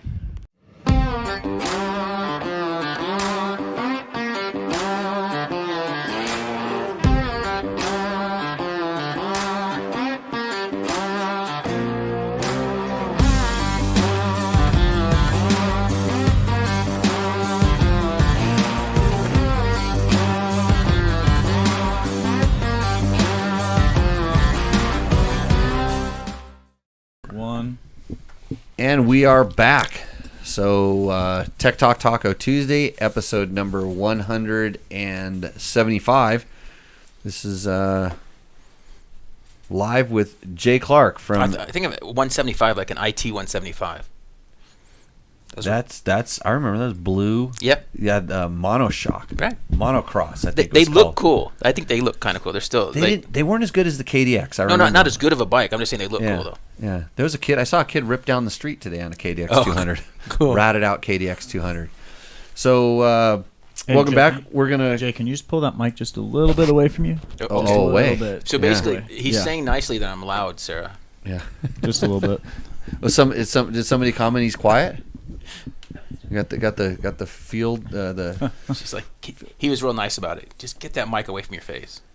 Hey, and thanks to all our sponsors. If you were watching or listening or however you're doing the thing, if you are listening to the show on one of our podcast formats, you can always catch us live on Tuesday nights, generally at 7 p.m. Pacific Standard Time. But if you are doing that, share this with a friend. Tell your friend that doesn't know how to work on his dirt bike that every show we try our best to give you some sort of nugget of knowledge that you can take with you, so you can say, I didn't just waste 2 hours of my day listening to these. I'll keep. You wanted to keep it rated PG, so I won't talk about myself. Some of these are funny. Hey, there's guys selling a 175 at the bottom. Go down. Yeah, Victor. Oh, Victor. So Victor's. Do you know this guy? Oh yeah, we know Victor. He's usually banned. It's usually hard for him to comment because he gets banned and kicked off Facebooks and YouTubes and everything. Okay. Victor actually went riding with me a couple weeks ago. He came into town for the Hot Shoe Hall of Fame celebration, and he managed to drop his wife off in Vegas and then hightail it over the hill here, and we did a little dirt donkey ride, big tank ride we call it. Nice. So some of the stuff that you saw today, but we went all the way to the gas station, the way out there. And came back. It was an all-day ride. Yeah, I'm more of a moto guy. You know, like get to Glen Helen at 9 and leave by 11:30. Deal. So you like smooth sand washes, is what you're saying? Yes. Yeah. Yes. Yep. I mean, do you go wakeboarding when it's all rough? No. Okay. No, I don't ride my jet ski when it's all super rough, when it's all choppy. And people tell me this. They're like, "Oh, you got to go." But you wouldn't wakeboard, snow ski, any of this when it's rough. I ski moguls. But you like powder? Yeah. I would love to have powder, but it's like, so I kind of get you there, but it's funny because, well, a lot of times when I'm on a motocross track, I'm actually testing something, and you can't just test around a flat, smooth track. I mean, Don Maeda can, but not everybody else can. I like Don. But I can test my sand tires and my motors. So I'm just not doing suspension and handling. Yeah. So I'm mainly doing motor testing and tire testing. And I like to know my speed up the hills at Glen Helen and how much better they're doing or not doing. What do you want him to have more? He's 4. No, let's turn it down a little bit. turn him down? I don't know what changed. Okay, I can turn him down just a little bit. Decided to make him louder. Oh, it's good. You push a button on the computer and it should fix everything. We don't go to Disneyland. Let's see. That should be fine. Okay. Well, Jay has to talk before we know whether it's fine or not. Say hi. Yeah. See, this is mid-show. See, Matt jacked up something, and he doesn't know what it is, and we're going to blame him. So tell Victor if he sells the IT grossly underpriced, I'd be interested. Oh, yeah. Jay's looking for an IT 175. If it was cheap enough, yeah. Yeah, Blue Crew. I don't have as many bikes as you. I did find out, you're going to love this. So I have... Victor's just getting warmed up. I did. Yeah. Baby heads. We found some of those baby heads today. I think Matt saw my bike joggle do around. little ricochets. Yeah. No, I was glad that and you knocked them loose so they wouldn't mess me up. So I didn't They're hit any at all. They're a little taller. Yeah. So I found out that I insure most of my bikes because I don't live out in the middle of nowhere with guns protecting my bike. So I insure them, and it's pretty cheap. But I just found out that the limit is 9 on one policy. 9 motorcycles. Yes. In California. And I'm like, yeah, what idiot only has 9 bikes? So now you have to take another policy out for the additional bikes, and now I'm paying more for that second one because I don't get as good of a discount as I do on the other ones. So it's kind of a bummer. That can be a little bit of an issue. Yeah. Because you don't want the bikes to go anyplace. Right. So, hey Jay, what's you have better? To message it in. Utah Single Track says, what's better, a day at Disneyland or a day trail riding? He knows the answer to that. Oh, well, he might be from Utah and he thinks Disneyland's something really cool. No, his wife does. Oh, his wife. Yeah. His wife likes Disneyland. Yes. Well, if you the funny thing is I've taken people out in the desert into these places and they go, hey, this looks just like Disneyland, and I want to slap them. Right. No, Disneyland looks just like this. It's like they like one of them's fake and one of them's real. Right. Well, Jimmy, you always say you want to be Mickey Mouse. That's right. Like, people ask me all the time, like, hey, well, how does that work? How does this work? I mean, as far as like the business and all that stuff like that. And like, you don't go to Mickey Mouse and ask him, like, hey, so at the front gate, what's the percentage of money that this person gets in that? And it's like, I just want to like go, hey, hi, everybody. I just want to be that guy. Right. Right, George? Mickey Mouse. Yes. Yeah. So I'm trying to hire all the smart people to do that, but then they take all my money, and then they sell it to another corporation or something. So anyhow, see, this is I told you about Victor. Victor's funny. He's getting going. Yeah. Victor's my Mexican buddy. We use a different word for each other, but it starts with a B and all right, ends with an R. And we have a lot of friends. It's not wetback. We don't call each other wetbacks. We have a lot of good friends watching late, and it's nice that we're keeping it PG. Yeah, so that's good. So my mother-in-law's watching. Okay. So that's nice. My wife, I'm surprised when she starts watching and she doesn't like it, she starts texting me. Okay. And I get these texts. It's like, hey, kind of cool it. Yeah. This show can go off the rails. Right. We just talk about whatever kind of comes up. But since we're keeping it PG, I'd like to thank my sponsors: Yamaha, Moto, Scott Sports, Climb, DDC, Trail Tech, Fasst Company, Seat Concept, Bulletproof Designs, and Double Take Mirrors. Do you know that Seat Concepts has been making seats since 2009, Jay? I did. They used to be in Hemet. Yeah. Out by my place. And I should have gone over there and checked out that stuff before they moved to Idaho, because Idaho's way further away than Hemet. Right. And he basically started it because he needed seats for his vintage bikes and nobody made them. Yeah. Seat, the company CEET went away. Yes. So he started making his own, and next thing you know, now it's a Hughes one. And that's where Travis at Moto Seat worked for years, with Seat. And that's why he was able to start Moto Seat. Right. Interesting. So Justin Markham has a question there, Matt. Why clots in the two-stroke oil in the two-stroke, Jay? Better quality oil, smells great. Both. So we run the R50. It works really well, and we've been running that for 25, 30 years, and it works great. So I don't have a oil kind of sponsor or anything like that, but I ran into Larry Coleman at this Hot Shoe Hall of Fame, who was my original. He's been in the industry forever. He was my original CalGuard guy. Right. I was a CalGuard guy until I was a Duralube guy. Right. Which was pretty cool, because their oils were actually same thing. It's the two-stroke oil. We can argue about this quite a bit. Everybody has their favorite, and there's the best one and stuff. But it was funny. I don't know why I was a little adverse to clots, and because at the magazine we would get lots of different stuff, and it was never like my kind of go-to. The first one, there was all these different brands, but one of the other ones that I've been using lately has been Rock Oil for two-stroke, You know, they have this strawberry scented 2-stroke oil. Nice. It's pretty. I run it in a lot of my my 2-strokes, and people are like, your bike smells like it smells kind of sweet. It's like, yep. So, anyhow, lots of good stuff out there. Actually, it's kind of hard to find bad stuff these days because the bad stuff now with the speed of the internet. Right. Like when things are bad, your bad reputation gets bad really quick. That's true. And it takes a long time to build up a good reputation, especially when it's something like 2-stroke oil. Why don't you guys lube that door, for your next show? Because when I hear it, I need to know where to shoot, which direction. Each door makes a different tone. We don't even have guns out here. So, stop. I have a cat. My cat will freaking attack you. Like you have no idea what's the claws in that thing. Yes, George, here's a question. This question's primarily for Jay, but I know you'll chime in. I was in a new motorcycle store, and their inventory seems to have caught up production. When sure. are we going to have an opportunity to buy a bunch of used bikes on the cheap, in your opinion? That stuff's got to flood. People are going back to work. Yeah, so we are seeing prices drop. So George, I don't know if everybody heard that, but he's asking about. Yeah, they heard. Yeah. Okay, good. So we're seeing a lot of bikes at the 23 bikes now sitting in the dealerships that weren't sitting there this time last year. Most dealerships were empty. So definitely have caught up, and sales on new bikes have dropped significantly. With everything going on, interest rates, who knows, whatever, people scared, or just tapping out the market. So the bicycle market, same thing happened. Bicycles blew up. They can't even. Bicycle shops are full. And skate shops and all those shops are all that kind of stuff is. It's all the toys. It's tapped out with people getting back to work in real life. They're not doing some of those things that they were doing during COVID. And so I think for us, we should start seeing used prices hopefully get back to a normal range. Because there's a guy been emailing me the last couple of days wanting some advice on a used 300. And all you can find is one for like $8,000 to $9,000, and it's like 4 years old. And I'm like, man, if that's really the price, I'm like. I paid I think, and I got a good deal on a 19 at KTM 300 at $8,500, and this was a year and a half ago, 2 years ago, something like this. And it was kind of when it was really starting to happen with this.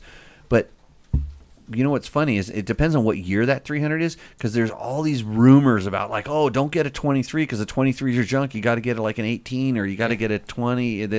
And like George has a 19 that blew up, but it was because he took off after us without warming it up and went hauling ass down the street and it seized. And it's like, you really should have gone to the internet with a picture of that cylinder and said, look what happened to my bike. Should have gone to the bathroom like 2 hours earlier. Right, yeah. If he would have gone to the bathroom, wouldn't have got behind, he wouldn't have had to go down the street. But Jim's riding a brand new 23 300. And how many hours do you have in that thing? 96. He was asking me, he's going, hey, do you think I should, think about the top end? I'm like, no. No. No. No, they're great stock. Well, it kind of started running funny, but he put is it yours Pro Moto billet or no? What was the end cap on the back of that thing? I think it's a Pro Moto billet one. It's the bolt-on one that takes it, and the spark arrestor. Well, that thing runs so clean, it doesn't leak oil or anything like that. That's nice. But it will clog up that spark arrestor. Okay. And I've had a friend clog it up in 2 days just of single track riding, and Jim's probably riding a little bit more open stuff. Yeah. But he's like, yeah, my bike's running funny. He actually went to replace the sensor because that's all the rage. You got to replace all the sensors, right? Right. It was just that end The cap? screen was just totally clogged. Pretty. No, the sides. Yeah. The center. There and the flat was clean. The flat was clean, but the sides, because it needs all that Right. to be open. But it was slowly working. It was part of the center was kind of dirty, but we ended up just, we took it out, put it in gas, lit it on fire, burned it, scraped it with a wire brush, and all of a sudden he had a brand new bike again. Thing got 20 extra horsepower, didn't it? so, but little things like that happen, and then people are like, oh, you can't buy the new ones, and they can't. And so You should have filmed that. You should have filmed that process. I Clean did. that. I did. I got a video of it right here. I'll show you. You post that on the ground because people will like seeing how you- to clean fix that off. Yes. See, I was thinking of that, Jay. They don't see it right now, I'll show you. It's like, look at this video. It's like pretty cool. Like here's the. Should I post that on the Instagram? That's how you clean out the thing. For sure. That would be. And that is the thumbnail photo with the flames is gonna. Yeah. That'll get me some views. That'll get it's you like, some views. Oh, Oh, just you wait till Roost or Endo. We got some good flames in it. how come my internet my internet advisor didn't tell me to do that? He just keeps telling me in a post on this account that I have that he got me. It's like Grinder or something. Okay, what's the next question, Matt? Okay, so we've been having there's a lot of oil talk going on right now. I It blew up the oil thing. 'Cause that is something people are and they're passionate about. Run clots. Yamalube, Right, Castor 927. And Castor 927, I feel like, is a good oil for non-power valve engines. And power valve engines, it's way too dirty. That's because I used to run it. I tend to agree with that most part. I think it's so. What I was told, and Chris Reel can comment on this if he's still listening, which he might be. But the thing is, when your engine's about ready to blow up, it's getting so hot that things are getting super hot and stuff. The Castor actually goes to the hot stuff and helps. Where some of the synthetic stuff, kind of at a certain temperature, the catastrophic temperatures tend to go away from it. So there's like the thing is, don't do something to get your bike that hot. That'd be the thing, you know, like go to the bathroom 2 hours earlier and don't take off the street going a million. Or run Castor. Although I don't think Castor's good for the oil. I wouldn't run it. I think George ran Castor the oil Castor was before he started had to go to the the problem. bathroom. He had castor oil coming out someplace else. I think that I don't think it'd be advisable to put castor into an oil injection system. No. Because it's just not. No, and I tell actually I have gotten a few questions about the 23s, and I tell them to stick with the Motor X. What's recommended? If you have a brand new 23, You can't go wrong with the recommended oil. right? Like, Especially because, and there's even a comment here from TW Hicks about the 23's brake and pistons. Mm-hmm. The TPI bikes have had some issues as well with different various things, and a lot of it's warrantyable. Yep. If you have a good dealer, you take it in there, but it would be best to be using that oil on a brand new. If I had a brand new 23. That kind of money. I'd be you using spend that money and you I would do be have doing a that. failure. Yeah, if you have a 4 or 5 year old one and it's obviously way out of warranty, you can do what you want. But I feel like you're better off using that Motor X at their ratios they recommend. And there's other brands that make oil injector specific things, because like oil injectors are nothing new. Like they had these in the 1960s, late 1960s. Yamaha had them. Yeah. So it's nothing. They were mechanical back then. They weren't electronic. DT1. DTs had them. Yeah. Yeah. I had a JT60. Actually, I took the motor out and put it in a go-kart, and you know, I did the mod that everybody does. You know, you take the oil injection off. Yeah. And then just mix the gas, and then we seized it. So there's a lot of different companies that make an oil injector specific oil, and they've been doing it for scooters and stuff like this, and it just has to have different kind of carriers in it to be a little bit thinner or whatnot. But I guarantee you that you can't go wrong with running the manufacturer's recommended stuff. So if you want to be safe, just do that. If you have experience with other stuff, or you can have the experience, and then when something goes wrong, you can blame the oil like everybody else does. Yeah. So TW Hicks was saying that they've done 8 of those 23s that Carter's Power Sports, the closest KTM dealer, would not fix or could not fix. Could not fix. Why could they not fix them? Like, that's kind of awkward. Yeah. I wonder if it's a code issue or something else. Yeah, I've seen some pictures. He talked up above about the pistons breaking. Yeah, so I've seen pictures of this, but you know how it is on the internet. Like, one guy breaks it, and then you copy it, and then you say, "Oh, look what happens to these," and then some other guy takes it, and then all of a sudden it's happened to 800 people, and it's literally less than 1% of the bikes that are out there.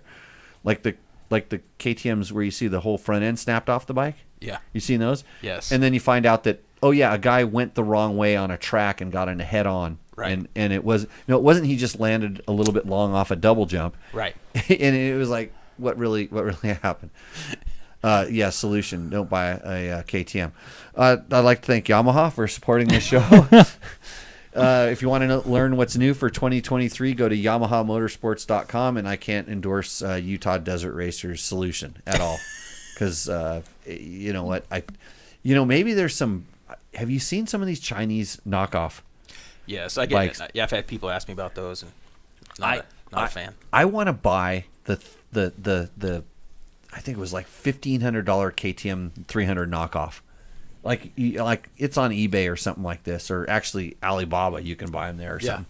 And it looks just like a KTM, but you start looking closer and it's not. But I really want to buy one of those just to see, and just to compare it out here and see if it makes it back to the house. Yeah. See what happens. Yeah.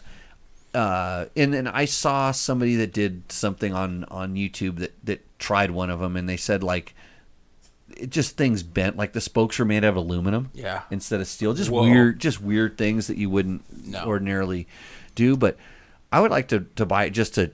That'd be good content if I wanted to, to waste the money. People write me and ask me about it, and I tell them they'd be better off finding a used 450X or a WR450. Find a 10-year-old bike. Yes. And we were riding how was 13 years. Yeah. 13-year-old bike, and you had a good ride on it. And you can ride a 450X or something good like that, and you can find a good deal on those. And even with a carburetor, if you get that thing dialed in, and you're great. Yeah, as long as you're you know how to work on a carburetor, it's great. I hate them now. And if you don't, you send it to my buddy Brad. He's a master at those carbs. I have an ultrasonic cleaner, and I know how to do all that stuff. I just don't want to do it. It's especially out of a Honda. I do not want to take a carburetor. Do you like taking carburetors out of a Honda 450X or 250Xs, by the way, Jay? You know, once you just have to say, because the guys always try to do it the easiest way, taking the least amount of parts off. It's better just to take a lot of parts off. You're taking take the whole. I pull the whole. Flip the subframe up, take the shock off. And take the shock off. And it's just, you just give in. Once you learn that you're just giving in, and sometimes I take head stays off just to get out of the way, to put cables back on and easier. And yeah, it's there's certain bikes like that, and then there's KTMs that just turn them sideways and everything's right there. Right. They fall out of the frame. It's like, why couldn't everybody do this? But I did that when we were Dirt Rider. We went down the street because we were in Anaheim. We went down across the bridge to the lawnmower shop that was selling like knockoff bikes, and we bought. Remember the Aprilia twin cylinder 450? Yeah. We bought a bike that looked exactly like that, except it was 110 sized, and it had the generic Chinese Honda 110 knockoff motor in it, but it looked like an Aprilia. We call them Chondas. To where it even had two pipes. Yeah. They and we bought it. We did a story on it. We just said, like, what's it like to own one of these things? And there was, and the conclusion at the end of the story was, if you only have X amount of money and you really want to get a motorcycle, and this is like an option, I think it's an okay option. And for these reasons, you're going to learn how to be a mechanic, and you're going to learn how to garage fix, or there's a lot of terminology for it, but you're going to have to rig a lot of stuff. Right. Because you can't go. And even though the guy at the shop told us, if this thing breaks, you can go to the Honda shop and get the parts for it. He literally told us that. Yeah, but a lot of it doesn't interchange, though, as the easy as they say it does. Oh, there was nothing on this. I mean, maybe some bolts or something like that. And I don't think the Hondas, I don't think they're carrying the points for the ignition and stuff like this that was, from this 1970s motor. The best advice on, that I watched Top Gear, the British one. Do you ever watch that? Yeah, oh yeah. One of his favorite lines is, when it comes down to, like, if something costs more or less, he just say, just work harder. Just get a better job, and you can afford a better bike. That's Spencer's motto now. Is he knows he wants to, my son Spencer wants to.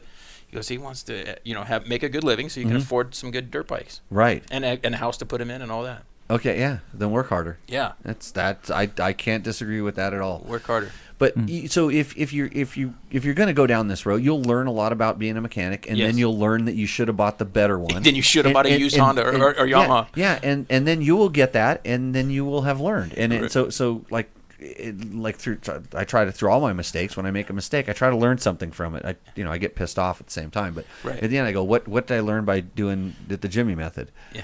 So. All right. So last question, and then we'll go into Roost or Endo. Did we put you to sleep, Matt? Whoa. That was a deep yawn. Almost. Yeah.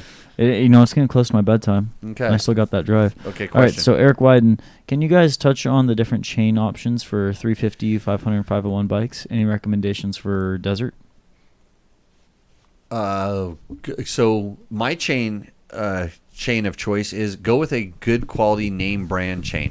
This is one you can get really cheap chains on the different places. Yeah. You will pay for that chain many times over, especially when it fails you, because chains like to, when they snap or break, they like to eat things right in front of the countershaft sprocket. So whatever bike you have, it generally has a hydraulic slave cylinder or clutch thing, and that means new center cases when they blow up. So spend the money on the chain. An O-ring chain. O-ring or an X-ring chain. Right. And what's the difference? Should we tell people the difference? Between O and X? Yeah. Go ahead. So an X-ring is like, a lot of guys, even race teams will run an X-ring chain and moto and motocross. We'll see some of the top race teams motocross race teams running an X-ring, which is heavier than a non-O-ring chain, but it has really thin, small O-rings, so it's not a true O-ring chain. They tend to be about a quarter pound lighter than a full O-ring chain. Yeah, so the X-ring, it's basically they're kind of like O-rings, but they're just smaller, they have less drag surface instead of like a big surface on it. It has a smaller be like a like surface on it. I ran O-ring chains when I was desert racing 125s, and you want to talk about some place where you need power, and it's like at that point it's spinning and it's warmed up and it's not going to hurt it. But yeah, I would definitely err on the side. I mean, on my motocross bikes, I tend because I was washing them all the time and they were maintained quite well. I would run a regular chain, but I was always putting penetrant oil, basically anti-corrosive stuff on the chain all the time, and then keeping it lubed. But yeah, I would run a good quality chain. Check out DDC for chain and sprocket needs for sure, especially for desert. So yeah. So hey, you got to answer that last one, Horace. Is the FE250 too slow? For me? Just asking if it's too slow. It depends on the rider. It all depends who for, right? I thought that was a good question. Well, here's I have I like to save people money. This is one of my things, because I'm kind of a frugal person myself and stuff. So here's Horace. Kinda. Horace, here's what you do. You're like riding along, and if your bike is too slow, turn the throttle farther, and it will go faster, and then it will be faster. And if you actually turn the throttle all the way and it's done, make sure that you're at peak RPM. And if you're at peak RPM and your throttle is wide open, then you can shift gear and it'll go faster again. And then when you get to the gear, it's usually sixth in a 250, and you're wide open and you're peak RPM, and then you go, it's too slow, then it's too slow. So that's how you answer that question. But the bike you rode today was 320 cc's Earmark more that, than this. and then that's the explanation for that question. Did we get that question off our mind? Yeah, get John to put that on as a short. Okay, what was that? I said the bike you rode today was 320 cc's more than that FE3 250. That's too much math for me, but the Husaberg is definitely. But one my lady can ride. slow. But yes, an FE 250 would be great for your lady friend. But one my lady can. The problem with an FE 250 for anybody that really wants a good feeling motorcycle is lack of torque. Just low RPM. lack of torque, and it's a very heavy feeling bike. But so it's not going to have enough grunt to get over obstacles, and to make it have more power, it would cost a lot of money. Right. It's funny because if you're looking at a 250, and they don't make the 250s anymore. Those are old. Yeah. It's like, just get a 350. Right. And I have some 250s, and they're great for training and stuff. Yes. And it teaches you throttle control and how to use the clutch a little bit better. But you get a 350, you just get all that bonus torque and stuff, and you don't have to turn the throttle that far if it starts going too fast. Because people say, well, is a FE 350 too fast? Well, don't turn the throttle so far. Right. So, anyways, yeah, Horace, sorry to make a a little bit of a joke out of that, but I do ride 250s on the track. Motocross bikes. It's mainly, yeah. Yeah. Plenty, I plenty pretty enough. much only if I'm not testing a bike, I'm riding a 125 at the track. That's the only way I can keep myself under control. Nice. Hey, we're gonna do that segment that we have. Yeah. Because Matt wants to get done with this show on time. On time. And this is sponsored by Mike. This is sponsored by Taco Moto. So this is our Roost or Endo segment. This is a segment where you send us a picture of your bike. You're required, even though most people can mess this up, to give us the year, make, and model. Okay. Because I can usually guess, but sometimes I can't. But Right. it's easy when we see the year, make, and model, accompanied by a nice photo of your motorcycle. And we will be judgy about the photo that you send in. And it could really affect your ability to win the $100 gift certificate from Taco Moto. That's tacomoto.co on the internets, and they have everything you need for your motorcycle. No matter what brand it is, they have something, including an underwater motorcycle kit. Nice. All right. So here we go. First one is going to be from Dave Lerner. This is a 2020 KTM 500 EXC. Let's see. So you're allowed to interrupt too. That's a great photo. So that makes you want to. You're parked there, and you go, I'm going to go riding there. Yeah, this looks like southern Utah or western Colorado. Yeah, it looks amazing. I like to pick out the photo too, but I'm going to say he could have done a little better with the lighting. Yeah, just the lighting's a little bit on the bike, but we're not concerned about the lighting of the bike now. We're just looking at the terrain. Yeah. You want me to list off his list of parts there? Give her a go. Give her a go. He's got the Achirby's 3.8, 4.2 gallon gas tank. Seat Concepts comfort seat. I think it looks like a lowered one almost. He has the vented airbox cover. Mm-hmm. So that means if he's got that, he's probably got a Taco Moto a Get ECU. I can't see the handlebar switches, but he probably has a Get ECU inside of there, and I can't see the muffler, so I don't know. The angle is he might be disguising. We had a little thing going about the front disc guards on this show. Yeah, I heard that. I don't know if you know that, but not a fan. No, not because they throw the handling off. Right. I've never been a front rotor, so that's the biggest reason I don't run one. I've bent them before, but it's usually in something ridiculously stupid. Right. Like, so, yeah. Okay, Matt, how did we do? Vortex ECU. Vortex, wrong. A Kropovich slip-on. Recluse Radius CX. Nice. Recluse left-hand rear brake lever. Well, that's a lot to do with your left hand. Moose Racing shift lever.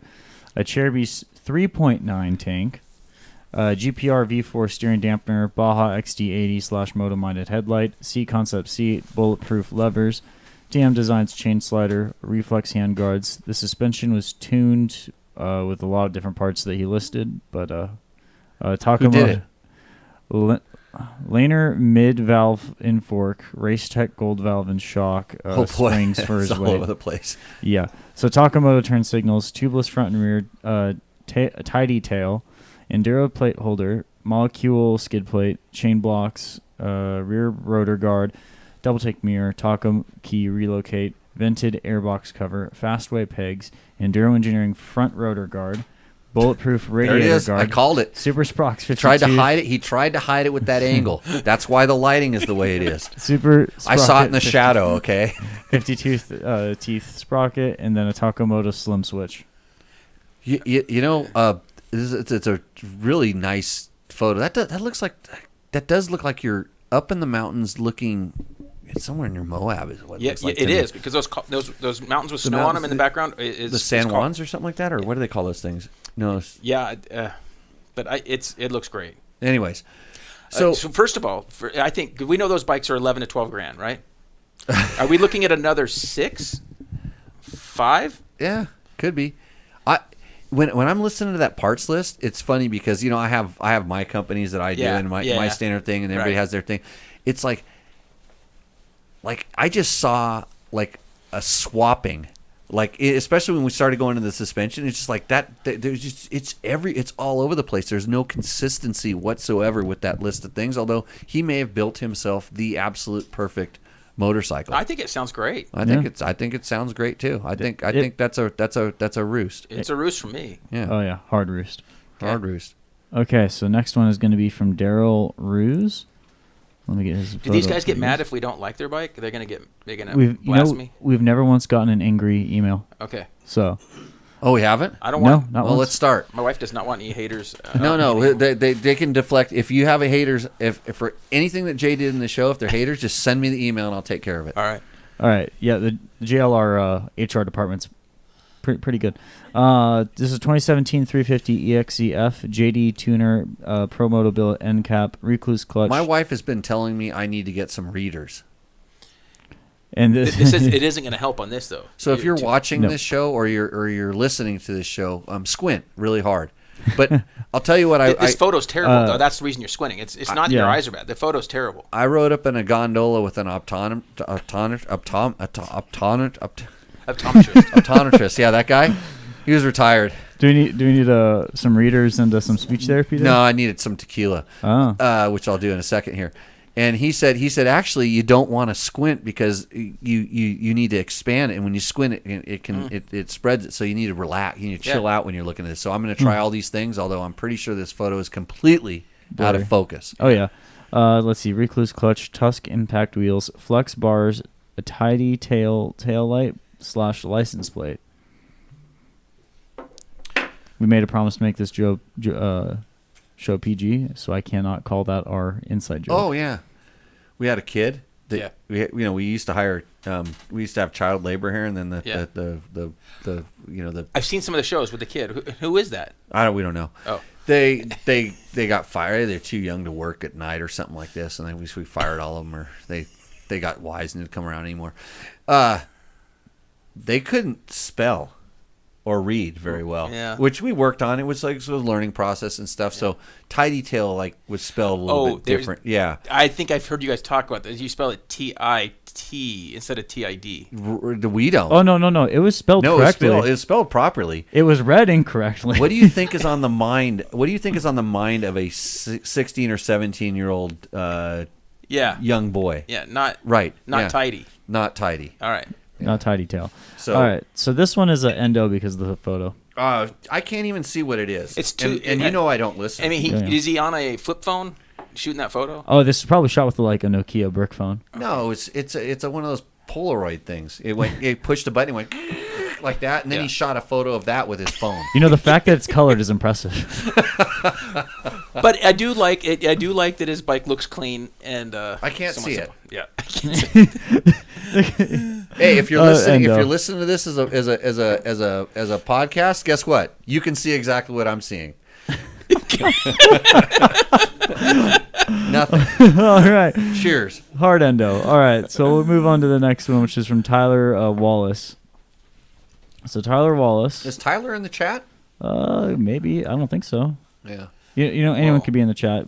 We get a lot of usernames. Oh, now we're getting into my territory. Yeah, here. 2020 FX. Oh, it looks like Jay Clark built your bike. Yeah. Look at all those stickers. Yeah, I like this. Lots of branding and logos. FMF. Yep. I like what Victor just said about the last photo. It was looks like a Minecraft motorcycle. Minecraft motorcycle. Okay, so what do they call it? 8-bit or something like that? Yeah, 16-bit? 8-bit art, or bit art. But anyway, 2020 FX 450, 6-speed transmission conversion, KYBS. They learn how to do that. So we do some technical stuff. Yeah. We taught them how to do that on dirtbiketest.com. There's an article that Trevor it took years to get him to explain that.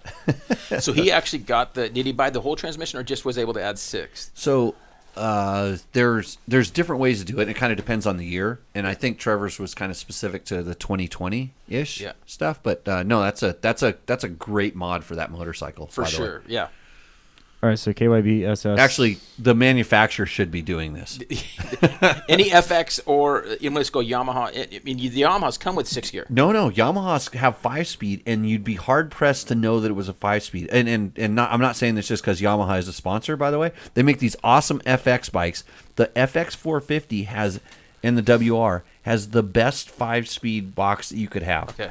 But the 250 is a 6. Speed, okay, yeah, that's one he rode today. Yeah. All right, let's get back to this. He was on KYB conversion, right? Yeah, for conversion and lots of bling parts. FMF full system, which is not in the picture. IMS 3-gallon with dry brake, fast flex bars.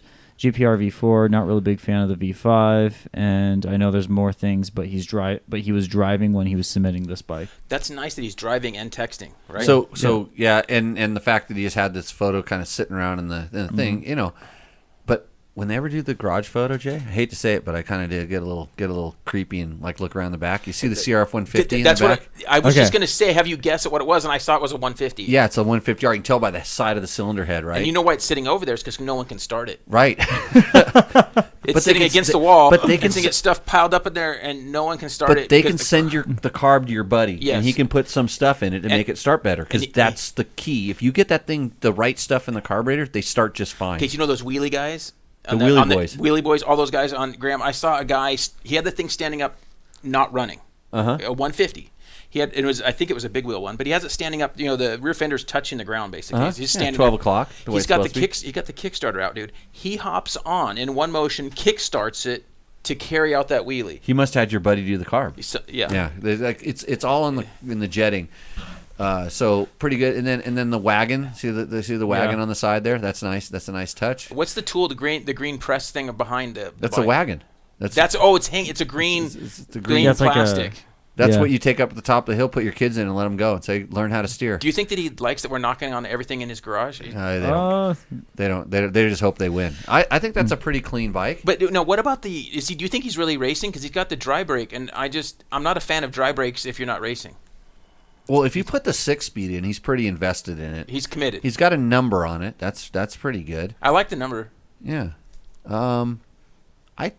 And you can get that little rubber cap for the dry brakes too. Right. And then it's pretty good. I mean, I don't know why you would have a dry brake if you weren't what's racing. the skid plate? Is that an aluminum skid plate on there? Yeah. Yep. Ooh.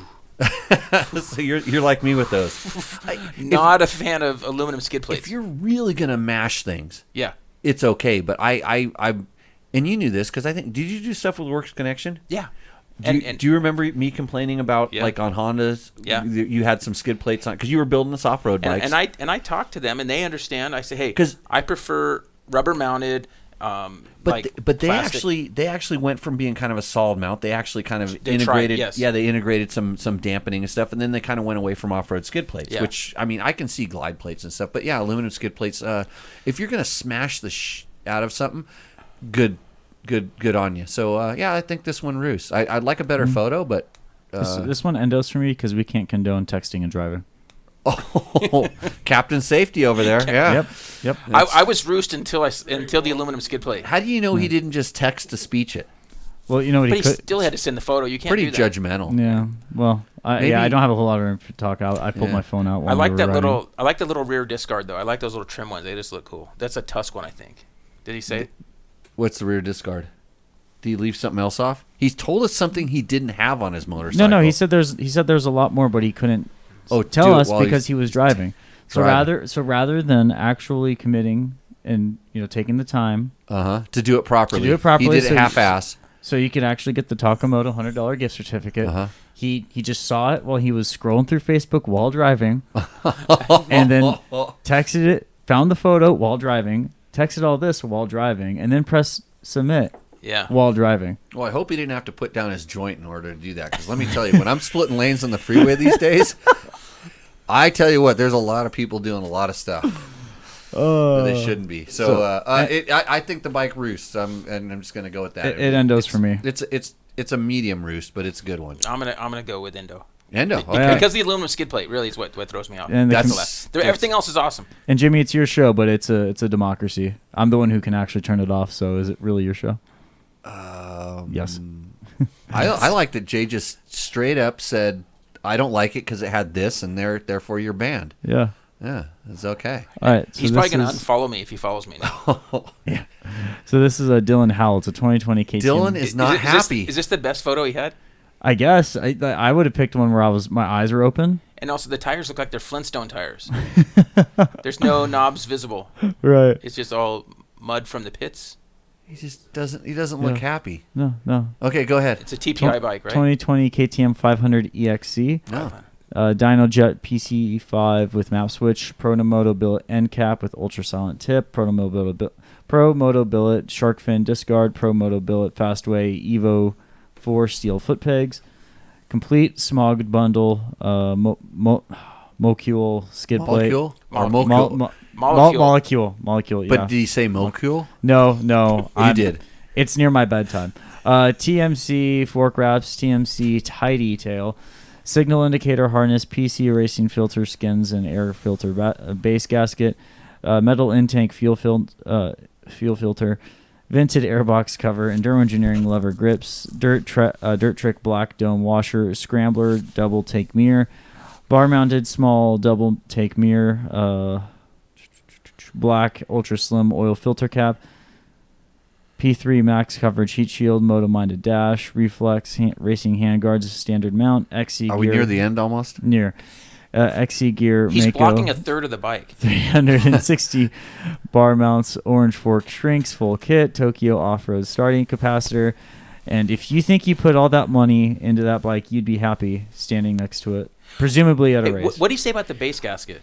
What'd you say? It was a just PC racing filter skins and air filter base gasket. Oh, I see. Okay. air okay. filter I gasket. thought it was like he took the cylinder off and did something like With the base gasket on a this. four-stroke? Yeah, that's what it sounded like. So now I just want to make sure we heard this right. Right. Okay. So Matt, as a riding coach, Matt, Yes. I think I know why he's unhappy. Like that's a long reach to the other side of the bike there. Like I mean, he's got his arm all extended and he can't even be loose. Well, at I that think. point. Well, I mean, Yeah. Or maybe it's just because he's wearing Crocs. Okay, I was gonna make the Crocs joke. But And go to the upper right corner of the photo. They're at a cattle like fairgrounds. yeah. Well, he's got a race number on it. And is this like in Colorado or New Mexico? Does he say where he's from? No, we don't get that information. I see. We don't really want it. We just want to guess. Yeah. Hey, the bikes in the back here look pretty sick though.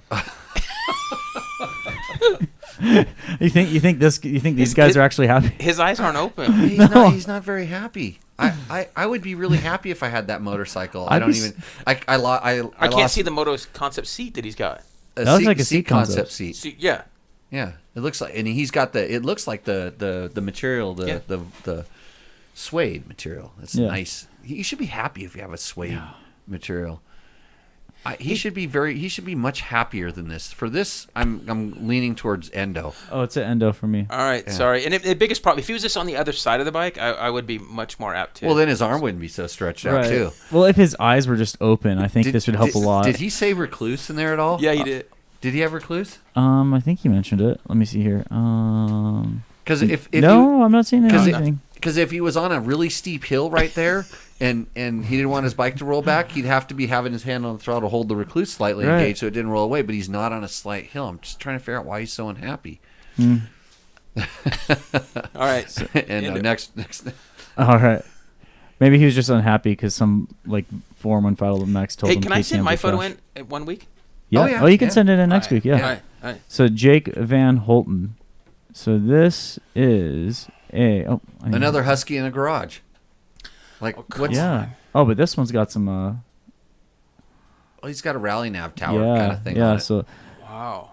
Oh, actually, we have no idea what this is. No, he didn't tell us what he it was. didn't tell us the year, make, and model. He just told us the mods. Or did you? Nope. Forget to clip it. Nope. I've been much better about that. Okay. So. Because I complain because people don't tell us what it is, and then Matt goes, "That's my fault. It was in an email," and I'm like, "Oh." It was like on the subject title. Yeah, because people will put it in the subject line, and then you copy the body there. Exactly. That's what happened. But this one was a submission from Facebook. Can you zoom in on the plate so we can see where it's from? Let me see here. I like this. It's Utah. It looks like Utah. Yeah. Yeah. That's Utah. All right. Yeah. Okay. Yeah. So that's 1 point up right there. That's pretty. Yeah. I just wish we knew what it was though. I mean, we could probably look up the license plate registration and figure it out, but I don't think I'm that committed. Got a cop in here so, try to run the plates. It comes with a ruby headlight, adventure spec fairing, a Cherbys 4-gallon tank, seat concepts XL comfort seat. I'm going 2020 Husky FE 501. That's what I think it is. Yes. Yeah. All right. Scott's steering stabilizer, recluse clutch, OX brake, dingo fork guards, Canyon dancer tie down points. Seat concept seat. So Tugger strap, but it was spelled Tigger strap. Tigger. Vision Canon knockoffs, sick ass controls, bomber switch, tidy tail, brake switch, Taco Moto turn signals, True North wiring harness, double take mirrors, iPad mini nav system, Race Tech springs front and rear, and it's time to start adding the go fast parts, which is just twisting the throttle. Did he put that? He did put, I'm going to start adding the go fast parts, and then I added just twist the throttle. Yeah, I mean, I ride rally with some of the fastest rally riders in the world, and I don't have any go fast parts on the bike I ride with them. So I think you're good. Mm-hmm. So next time, you know what? Yeah, I have this riding school, Jay. Yes. It's called Jimmy Lewis Off-Road Training, and I can teach you how to go faster without adding the go fast parts. So that bike could you teach me to go to 100 miles an hour? No. Yeah, actually I can. No, you can just if you're balanced. Yeah, I was gonna say, this bike is a caged animal, and unfortunately, it's he probably shot it today in Utah, and he's under 8 feet of snow. Yeah. So I can give him that, but like, I want a better photo. I want to know the year, make, and model. Didn't give us your maker model, so I'm gonna Endo. I do like the fact that he's doing, got his rally setup. He's ready to go rally. Double take mirrors. Did you say that? Yeah. Mm-hmm. Good. Oh no, it's a good bike. It's a good bike. This might even be contender for the winner. If we knew what it was. Oh, if we knew what it was, yeah. I like it. I like it, but I'm gonna give it an Endo for the photo. Where you at, Jay? Endo. Why is that? You gotta have a reason. The photo and the fact we don't know what it is. Oh, yep. No, There we go. Even though we know what it is. All right, so those are all the real submissions, but I didn't get any year, makes, or models we just got this photo sent to us, and I just wanted to throw it on the show for everyone to see. Nice. We don't know the year, make, or model for this, but Did somebody submitted that to Roost or Endo? yeah. So the submission was from a Mr. Let me pull up his name here. Oh, what is his name? Oh, Mr. Brian Bolding. Didn't give us any information. Just we got this photo. Just sent this photo of a bike burning on the side of a hill. It looks like Hesperia. Thank God it's in the desert because other stuff doesn't light on fire, and it was at least the ground was watered when your bike lit on fire. To me, does it look like a KTM? Can you zoom in a little bit on that thing, Matt? To me, it definitely looks like a KTM. To me, I mean, I'm pretty sure there's some people on some forums that will say. Do we think this is real? For sure. Oh, yeah, this is real. That's real. This is real.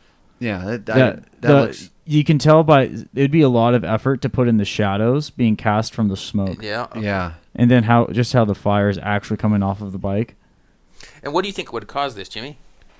So, the couple things I've seen that have caused fire, bikes. It's generally a leaky fuel line, and the fuel line will leak onto the muffler, and then a combination with something else getting on it. It's like you have to have some because gas you can drop gas on a muffler, even a pretty hot muffler, and it doesn't ignite.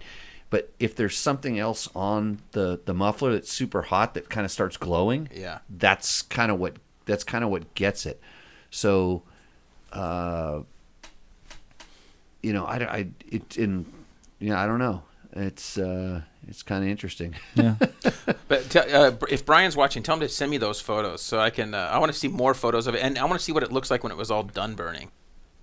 Oh, there's people send me this picture of this Husaberg 570 that burnt out in Bean Canyon. Oh. And it seems like I've got 5 photos because they left it there for a while. A lot of people rode by and took pictures of them. I'm going to go up there and get the parts out of that thing because the stuff inside the motor is still good.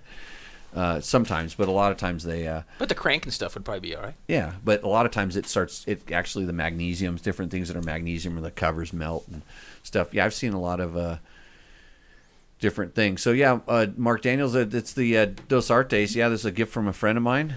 Some really good Blanco. It's a nice, pretty bottle as well. Very smooth. Comes recommended. So who do you guys have as your winner? It's kind of an unfortunate contest because none of the photos were great. Even our best one at the beginning. So I'm going to tell you what I think, and then you guys can roll from there. You can either disqualify me, but it is my show. Mm-hmm.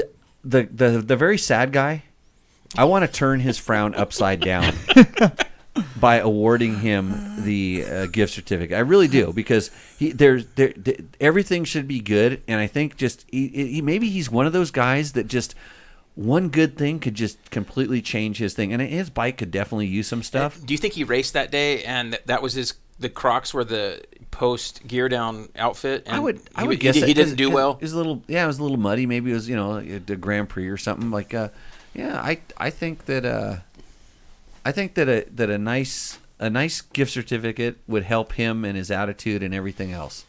That's my take. The other. There was the other. What was it? The one with the nice picture. But he had all the stuff already. Yeah. They both actually had pretty modded bikes. Similar mods. There's a small part of me that wants to give it to the guy who... The frown guy? Not the frown guy. There's a small part of me that wants to give it to the guy who gave us the blurry picture, so that way he could save his $100. No. And put it towards the camera. No. Just because you spend all your money on a camera doesn't mean that you can just give away. You can build your little camera club on the side of my podcast. Listen, everyone's got an iPhone. He could have borrowed his kid's iPhone. Yeah.